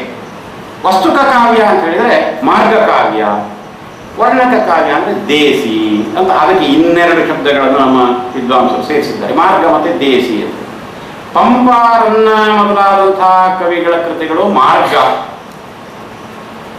ಕುಮಾರವ್ಯಾಸ ಮತ್ತಿತರದ್ದು ದೇಸಿ ಎಂಬುದಾಗಿ ಸರಳವಾಗಿ ವಿಂಗಡಿಸಿಕೊಂಡರು. ಅದು ಮಾರ್ಗ ಕಾವ್ಯ, ಇದು ದೇಸಿ ಕಾವ್ಯ. ಹಾಗೆ ಅದು ವಸ್ತುಕ ಕಾವ್ಯ, ಇದು ವರ್ಣಕ ಕಾವ್ಯ. ವರ್ಣಕ ಕಾವ್ಯದಲ್ಲಿ ವರ್ಣನಾ ಪ್ರಧಾನವಾದಂತಹದ್ದು, ವರ್ಣನೆಗಳೇ ಹೆಚ್ಚಿರುವಂತಹದ್ದು. ವಸ್ತುಕ ಕಾವ್ಯ ಹಾಗಲ್ಲ, ಅದು ಪ್ರೌಢವಾದ್ದು, ಗಂಭೀರವಾದ್ದು, ಒಂದು ವಸ್ತು ನಿರೂಪಣೆ ಮಾಡುವಂತಹದ್ದು. ಈ ಥರ ಎಲ್ಲ ಹೇಳಿದ್ದಾರೆ, ಅದರ ಲಕ್ಷಣಗಳನ್ನು ಹೇಳಿದ್ದಾರೆ. ಆಮೇಲೆ ಹಾಡುಗಬ್ಬ ಮತ್ತೆ ಓದುಗಬ್ಬ ಎಂಬಂತಹದ್ದು. ಹಾಡುವುದು ಮತ್ತು ಓದುವುದು ಅದರಲ್ಲಿಯೂ ವ್ಯತ್ಯಾಸ ಇದೆ. ಓದುವ ಕಾವ್ಯ ಮತ್ತು ಹಾಡುವ ಕಾವ್ಯ. ರತ್ನಾಕರ ಹೇಳ್ತಾನೆ, ತನ್ನ ಕೃತಿ ಅದು ಹಾಡುವ ಕಾವ್ಯ, ಆದ್ದರಿಂದ ಹಾಡುಗಬ್ಬ. ಕಬ್ಬ ಹಾಡುಗಬ್ಬ. ಆದ್ದರಿಂದ ರತ್ನಾಕರನ ಕೃತಿ ಹಾಡುವ ಕಾವ್ಯ. ನಮ್ಮ ದೇಶೀಯ ಛಂದಸ್ಸು ಅಂತ ನಾವು ಯಾವುದನ್ನು ಹೇಳ್ತೇವೆ, ಇವೆಲ್ಲವೂ ಹಾಡುವ ರೀತಿಯ ಛಂದಸ್ಸು. ಆದ್ದರಿಂದ ಇವು ಕೇವಲ ಪದ್ಯಗಳಲ್ಲ, ಇವೆಲ್ಲವೂ ಹಾಡುಗಳು. ಪಿರಿಯಕ್ಕರದಿಂದ ತೊಡಗಿ ನಾಗವರ್ಮ ಹೇಳಿದಂತಹ ಕರ್ನಾಟಕ ವಿಷಯ ಭಾಷಾ ಜಾತಿ ಏನಿದೆ, ಇವೆಲ್ಲವೂ ಹಾಡುಗಳು. ಮತ್ತೆ ಇವೆಲ್ಲವೂ ಕನ್ನಡದ ವಸ್ತುಕ ಕಾವ್ಯಗಳಲ್ಲಿ ಪ್ರಯೋಗಗೊಂಡಿವೆ. ಅದು ವಿಶೇಷವಾದಂತಹ. ಈಗ ನೋಡಿ, ವಸ್ತುಕ ಕಾವ್ಯ, ಆ ವಸ್ತುಕ ಕಾವ್ಯದಲ್ಲಿ ಹಾಡುಗಬ್ಬದಲ್ಲಿ ಉಪಯೋಗಿಸುವಂತಹ ಛಂದೋಬಂಧಗಳು ಕೂಡ ಪ್ರಯೋಗಗೊಂಡಿವೆ ಅಂತ. ಯಾವುದರಲ್ಲಿ ಪ್ರಯೋಗಗೊಂಡಿವೆ ಅಂತ ಹೇಳಿದ್ರೆ ನಾವು ಜಯಕೀರ್ತಿ ಉದಾಹರಿಸ್ತಾನೆ. ವಿದಿತಾಸವು ಚೂಡಾಮಣವು, ಚೂಡಾಮಣಿ ಇರುತ್ತದೆ. ಅಥವಾ ಇನ್ನೊಂದರಲ್ಲಿ ಕರ್ನಾಟಕ ಕುಮಾರ ಸಂಭವ ಕಾವ್ಯೆ, ಅದರಲ್ಲಿ ಬಂದಿದೆ ಈ ಛಂದಸ್ಸು ಅಂತ ಹೇಳ್ತಾನೆ. ಆವಾಗ ತ್ರಿಮೂರ್ತಿಗಳ ಬದ್ಧವಾದಂತಹದ್ದು ದೇಸಿ ಛಂದಸ್ಸು ನಮ್ಗೆ ಗೊತ್ತಾಗ್ತದೆ. ಆ ದೇಸಿ ಛಂದಸ್ಸಿನಲ್ಲಿ ರಚಿತವಾಗುವಂಥವು ಹಾಡುಗಬ್ಬಗಳು, ಅದು ನಮ್ಗೆ ಗೊತ್ತಾಗ್ತದೆ. ಯಾಕಂದ್ರೆ ಇದು ಹಾಡಿನ ರೂಪದಲ್ಲಿರುವಂತಹದ್ದು, ಅದರಲ್ಲಿ ಕರ್ಷಣ, ಎಳೆದು ಹೇಳಬೇಕಾದಂತಹದ್ದು. ಏನು ಎಳೆದು ಹೇಳಬೇಕು ಅಂತ ಹೇಳಿದ್ರೆ, ಇದರ ಮೂಲ ಈ ದೇಸಿ ಗಣ ಅಥವಾ ತ್ರಿಮೂರ್ತಿ ಗಣಗಳ ಮೂಲ ಸೂತ್ರ ಇರುವಂತಹದ್ದು ಅಂತ ಹೇಳಿದ್ರೆ, ಅಲ್ಲಿ ಎಲ್ಲವೂ ಗುರುಗಳ ರೂಪದಲ್ಲಿರ್ತವೆ. ಆದಿಯ ಮೊದಲ ಒಂದು ಗುರುವಕ್ಷರ 2 ಲಘುವಾಗಿ ಪರಿವರ್ತಿತವಾಗುವುದಷ್ಟೇ ಹೊರತು ಉಳಿದವೆಲ್ಲವೂ ಒಂದು ಗುರುವಿನ ಪ್ರಮಾಣದಲ್ಲಿ ಕರ್ಷಿತವಾಗಬೇಕು. ಕರ್ಷಿತವಾಗುವುದು ಎಳೆಯಲ್ಪಡುವುದು, ಕರ್ಷಣೆ ಮಾಡುವುದು, ಎಳೆದು ಹೇಳುವುದು ಅಂತ. ಹಾಗೆ ಸಕಲ ಲಕ್ಷಣವೂ ವಸ್ತುಕಕ್ಕೆ ವರ್ಣಕಕ್ಕಿಷ್ಟು ವಿಕಳವಾದರೂ ದೋಷವಿಲ್ಲ. ಎಲ್ಲ ಎಳೆದು ಹೇಳಬೇಕು. ನೀವು ಕಂದಪದ್ಯವನ್ನು ಹೀಗೆ ಎಳೆದು ಹೇಳುವ ಹಾಗಿಲ್ಲ, ಅಥವಾ ವೃತ್ತಗಳನ್ನು ಹೀಗೆ ಎಳೆದು ಹೇಳುವ ಹಾಗಿಲ್ಲ. ಆ ಕರ್ಷಣ ಇದೆಯಲ್ಲ, ಅದು ಒಂದು ಮಾತ್ರೆಯ ಒಂದು ಅಕ್ಷರ ಅಲ್ಲಿದ್ರೂ ಕೂಡ ಅದಕ್ಕೆ 2 ಮಾತ್ರೆಯ ಪರಿಮಾಣವನ್ನು ಹೇಳಬೇಕು. ಯಾವಾಗ? ಹಾಡುವಾಗ. ಅಂಥದ್ದು ಹಾಡುಗಬ್ಬ. ಆದ್ದರಿಂದ ಆ ಗಣಗಳಿಂದ ಉಂಟಾದಂತಹದ್ದು ಏನಿವೆ ಅವೆಲ್ಲವೂ ಹಾಡುಗಬ್ಬದ ಛಂದೋಬಂಧಗಳಾದವು. ಆ ಹಾಡುಗಬ್ಬದ ಛಂದೋಬಂಧಗಳು ಮಾರ್ಗ ಕಾವ್ಯಗಳಲ್ಲಿ ಅಥವಾ ವಸ್ತುಕ ಕಾವ್ಯಗಳಲ್ಲಿ ಪ್ರಯುಕ್ತವಾಗಿವೆ ಅಂತ ಹೇಳಿದ್ರೆ ಕೆಲವೇ ದಾಖಲೆಗಳು ಸಿಗ್ತವೆ. ಪಂಪನಲ್ಲೇ ಪಿರಿಯಕ್ಕರ ಇದೆ. ಪಿರಿಯಕ್ಕರ ನಿಜವಾಗಿ ಹಾಡುಗಬ್ಬಕ್ಕೆ ಸಂಬಂಧಪಟ್ಟಂತಹದ್ದು ಪಂಪನಲ್ಲಿದೆ. ಮತ್ತೆ ಬೇರೆ ಕವಿಗಳಲ್ಲಿಯೂ ಪಿರಿಯಕ್ಕರ ಇದೆ, ಷಟ್ಪದಿ ಇದೆ. ಹಾಗಾದರೆ ಅದನ್ನೇ, ಆ ಹಾಡುಗಬ್ಬದ ಛಂದಸ್ಸನ್ನೇ ಪ್ರತ್ಯೇಕವಾಗಿ ತೆಗೆದು ಮುಂದಿನವರು ಮುಂದುವರಿಸಿದ್ರು. ಆದರೆ ನಾಗವರ್ಮ ಹೇಳಿದಂತಹ ದೇಶಿ ಛಂದೋಬಂಧಗಳೇನಿವೆ ಅವುಗಳು ಯಾವ ಕಾರಣದಿಂದ ಇಲ್ಲವಾದುವ ಅನಂತರದ ಕಾವ್ಯದಲ್ಲಿ ಎಂಬುದಕ್ಕೆ ನಮಗೆ ಏನು ಆಧಾರ ಸಿಕ್ಕುವುದಿಲ್ಲ, ಊಹೆ ಮಾತ್ರ ಮಾಡಬೇಕಿತ್ತು, ಕಳೆದು ಹೋದವು. ಒಂದು ಕಡೆಯಲ್ಲಿ ಛಂದೋಬಂಧಗಳು ಕಳೆದು ಹೋಗುವಾಗ ಇನ್ನೊಂದು ಕಡೆಯಲ್ಲಿ ಹೊಸ ಛಂದೋಬಂಧಗಳು ಹುಟ್ಟಿಕೊಂಡು ಬಂದು ಅಂತ ಹೇಳುವುದು ಕೂಡ ವಿಶೇಷವಾದಂಥದ್ದು. ಅದಕ್ಕೆ ನಮಗೆ ಪ್ರಸಿದ್ಧವಾದಂತಹ ಉದಾಹರಣೆಯಾಗಿ ದೊರಕುವುದು ಸಾಂಗತ್ಯ. ಸಾಂಗತ್ಯ ನಾಗವರ್ಮನ ಕಾಲದಲ್ಲಿ ಇದ್ದಿರಲಿಲ್ಲ ನಾವು ತಿಳಿಯುವ ಮಟ್ಟಿಗೆ, ಯಾಕಂದ್ರೆ ಇದ್ದೇವ ಹೇಳ್ತಿದ್ದ, ಇದ್ದಿರಲಿಲ್ಲ. ನಾಗವರ್ಮನ ಕಾಲದಲ್ಲಿದ್ದಂತಹ 10 ಛಂದೋಬಂಧಗಳು ನಾವು ಹೇಳಿದ್ದಾನೆ. ಆ ಛಂದೋಬಂಧಗಳು ಅಂದಿನ ವಸ್ತುಕ ಕಾವ್ಯಗಳಲ್ಲಿ ಬಳಕೆಗೊಂಡಿವೆ. ಪಂಪನಲ್ಲಿ ಬಳಕೆಗೊಂಡದ್ದು ಉದಾಹರಣೆ, ಇದನ್ನು ನಾನು ಆಗ ಹೇಳಿದ್ದೇನೆ, ಪುನರಾವರ್ತಿಸುವಂಥದ್ದು ನಮಗೆ ಸ್ಪಷ್ಟ ಆಗಲಿಕ್ಕೆ ಬೇಕಾಗಿದೆ. ಆಮೇಲಿನ ಕಾವ್ಯಗಳಲ್ಲಿ ನಡುಗನ್ನಡಕ್ಕಾಗುವಾಗ ಇವುಗಳು ಕಾಣುವುದಿಲ್ಲ. ಷಟ್ಪದಿ ಕಂಡು ಬರ್ತದೆ, ಆದರೆ ಷಟ್ಪದಿ ಅಲ್ಲಿರುವಂತಹ ಷಟ್ಪದಿ ಅಲ್ಲ, ಅದು ಬ್ರಹ್ಮ ವಿಷ್ಣು ರುದ್ರ ಗಣಗಳ ಲೆಕ್ಕಾಚಾರ ಇದೆ, ಆ ಲೆಕ್ಕಾಚಾರದಲ್ಲಿರುವಂತಹ ಷಟ್ಪದಿ ಅಲ್ಲ. ಇಲ್ಲಿರುವ ಷಟ್ಪದಿ ಮಾತ್ರಾಗಣಾತ್ಮಕವಾದಂತಹ ಷಟ್ಪದಿ ಬೇರೆ. ಅಲ್ಲಿರುವಂತಹ ಪದ್ಯಗಳಲ್ಲಿ ತ್ರಿಪದಿ ಒಂದು ಉಳ್ಕೊಂಡಿತ್ತು ಹೊರತು ಬೇರೆ ಯಾವ ಪದ್ಯಗಳು ಉಳ್ಕೊಳ್ಳಿಲ್ಲ. ಆದರೆ ಸಾಂಗತ್ಯ ಎಂಬಂತಹ ಹೊಸ ಬಂಧ ಹುಟ್ಟಿಕೊಂಡಿದೆ. ಸಾಂಗತ್ಯ ಎಂಬಂತಹ ಒಂದು ಹೊಸ ಬಂಧ ಹುಟ್ಟಿಕೊಂಡಂತಹದ್ದು ಈ ನಾಗವರ್ಮನ ಕಾಲದಲ್ಲಿದ್ದ ಎಲ್ಲ ಛಂದೋಬಂಧಗಳೇನಿವೆ ಆ ಎಲ್ಲ ಛಂದೋಬಂಧಗಳಲ್ಲಿ ಅವುಗಳ ಸಾಮರ್ಥ್ಯವನ್ನು ಇದು ಒಂದೇ ತೋರಿಸಿತು. ಯಾಕೆಂದ್ರೆ ಅಷ್ಟು ಜನಪ್ರಿಯವಾಗಿಬಿಟ್ಟಿತ್ತು. ಆದ್ದರಿಂದ ಆ ಹಾಡುಗಬ್ಬ ರೂಪದಲ್ಲಿ ತುಂಬಾ ಕೃತಿಗಳು ಬಂದು. ಸೊಬಗಿನ ಸೋನೆ ಇದರಷ್ಟು ಸುಖರ ಅಲ್ಲ, ಹಾಡ್ಲಿಕ್ಕೆ ಇದರಷ್ಟು ಸುಖರ ಅಲ್ಲ. ಸುಖರ ಅಂದರೆ ಚೆನ್ನಾಗಿ ಹಾಡಲಿಕ್ಕೆ ಅಳವಡುವಂತಹದ್ದು ಅಂತ ಅರ್ಥ. ಸೊಬಗಿನ ಸೋನೆ ಮಟ್ಟು ಒಂದೇ ಛಂದೋಬಂಧ ಆದರೂ ಆ ಎರಡನೇ ಸಾಲಿನ ಮೂರನೇ ಗಣ ವಿಷ್ಣು ಆಗಿರುವುದರಿಂದ ಇದರ ಆಕರ್ಷಣೆಗೆ ಅಲ್ಲಿ ಅವಕಾಶ ಇಲ್ಲ. ಆದ್ದರಿಂದ ಸಾಂಗತ್ಯದಷ್ಟು ಅದು ಜನಪ್ರಿಯವಾಗಲಿಲ್ಲ. ಸೊಬಗಿನ ಸೋನೆ ಛಂದಸ್ಸಲ್ಲಿ ಕೆಲವೇ ಕೃತಿಗಳು ಬಂದಿವೆ ಅಷ್ಟೇ. ಇದು ನಾವು ಗಮನಿಸಬೇಕಾದಂತಹ ಒಂದು ವಿಷಯ. ಛಂದಸ್ಸಿನ ಕ್ಷೇತ್ರದಲ್ಲಿ ಈ ಸಾಂಗತ್ಯ ಎಂಬಂತಹ ಬಂಧ ಮಾಡಿದಂತಹ ಒಂದು ವಿಕ್ರಮ. ನಾಗವರ್ಮನಲ್ಲಿ ಉಲ್ಲೇಖವೇ ಇಲ್ಲದಂತಹ ಛಂದೋಬಂಧಗಳು ಮುಂದೆ ಸಾಹಿತ್ಯ ಪ್ರಕಾರಗಳಾಗಿ ಬೆಳೆದುಕೊಂಡು ಬಂದವು. ಮಾತ್ರಾಗಣಾತ್ಮಕವಾದಂತಹ ಷಟ್ಪದಿ, ಅದು ಷಟ್ಪದಿಗಳು ಬೇರೆ ಬೇರೆ ಇವೆ. ಅದರಲ್ಲಿ ಭಾಮಿನಿ ವಾರ್ಧಕ ಎರಡು ಪ್ರಸಿದ್ಧವಾದಂಥವು. ಒಂದೇ ಷಟ್ಪದಿಯಲ್ಲಿ ರಚಿತವಾದಂತಹ ಕೃತಿಗಳಿವೆ, ಅದೆಲ್ಲ ನಾನು ಈಗಾಗಲೇ ಹೇಳಿದೆ. ಷಟ್ಪದಿ ಎಂಬಂತಹದ್ದೊಂದು ಪ್ರಕಾರ, ಇನ್ನೊಂದು ಸಾಂಗತ್ಯ ಎಂಬಂತಹದ್ದೊಂದು ಪ್ರಕಾರ. ಈ ಎರಡು ಪ್ರಕಾರಗಳು ಈ ರೀತಿಯಲ್ಲಿ ಒಂದು ಥರದ ವಿಕ್ರಮವನ್ನು ಮಾಡಿದವು. ಇದು ಕನ್ನಡದ ಛಂದಸ್ಸಿನ ಚರಿತ್ರೆಯ ದೃಷ್ಟಿಯಿಂದ ಅತ್ಯಂತ ಮುಖ್ಯವಾದಂತಹ ವಿಷಯವಾಗುತ್ತದೆ. ಹಾಗೆ ಕನ್ನಡ ಸಾಹಿತ್ಯ ರೂಪಗಳ ಚರಿತ್ರೆಯ ದೃಷ್ಟಿಯಿಂದಲೂ ಬಹಳ ಮುಖ್ಯವಾದಂತಹ ವಿಷಯಗಳಾಗ್ತವೆ. ಇದಕ್ಕೆ ಬೇಕಾದಂತಹ ಒಂದು ಸೂಚನೆಯನ್ನು ಸಕಲ ಲಕ್ಷಣವು ವಸ್ತುಕತೆ ವರ್ಣಕಕ್ಕಿಷ್ಟು ವಿಕಲವಾದರೂ ದೋಷವಿಲ್ಲ ಎಂಬ ಮಾತಿನಲ್ಲಿ ಆತ ಹೇಳ್ತಾನೆ. ವಸ್ತುಕ ವರ್ಣಕ ಎಂಬುದಕ್ಕೆ ತನ್ನದೇ ಆದಂತಹ ಒಂದು ಅರ್ಥವನ್ನು ನೀಡಿ ಆತ ಬರೆದಿದ್ದಾನೆ ಎಂಬುದನ್ನು ನಾವು ಗಮನಿಸಬೇಕು. ಸ್ವಲ್ಪ ವಿರಾಮ ಕೊಡುವ.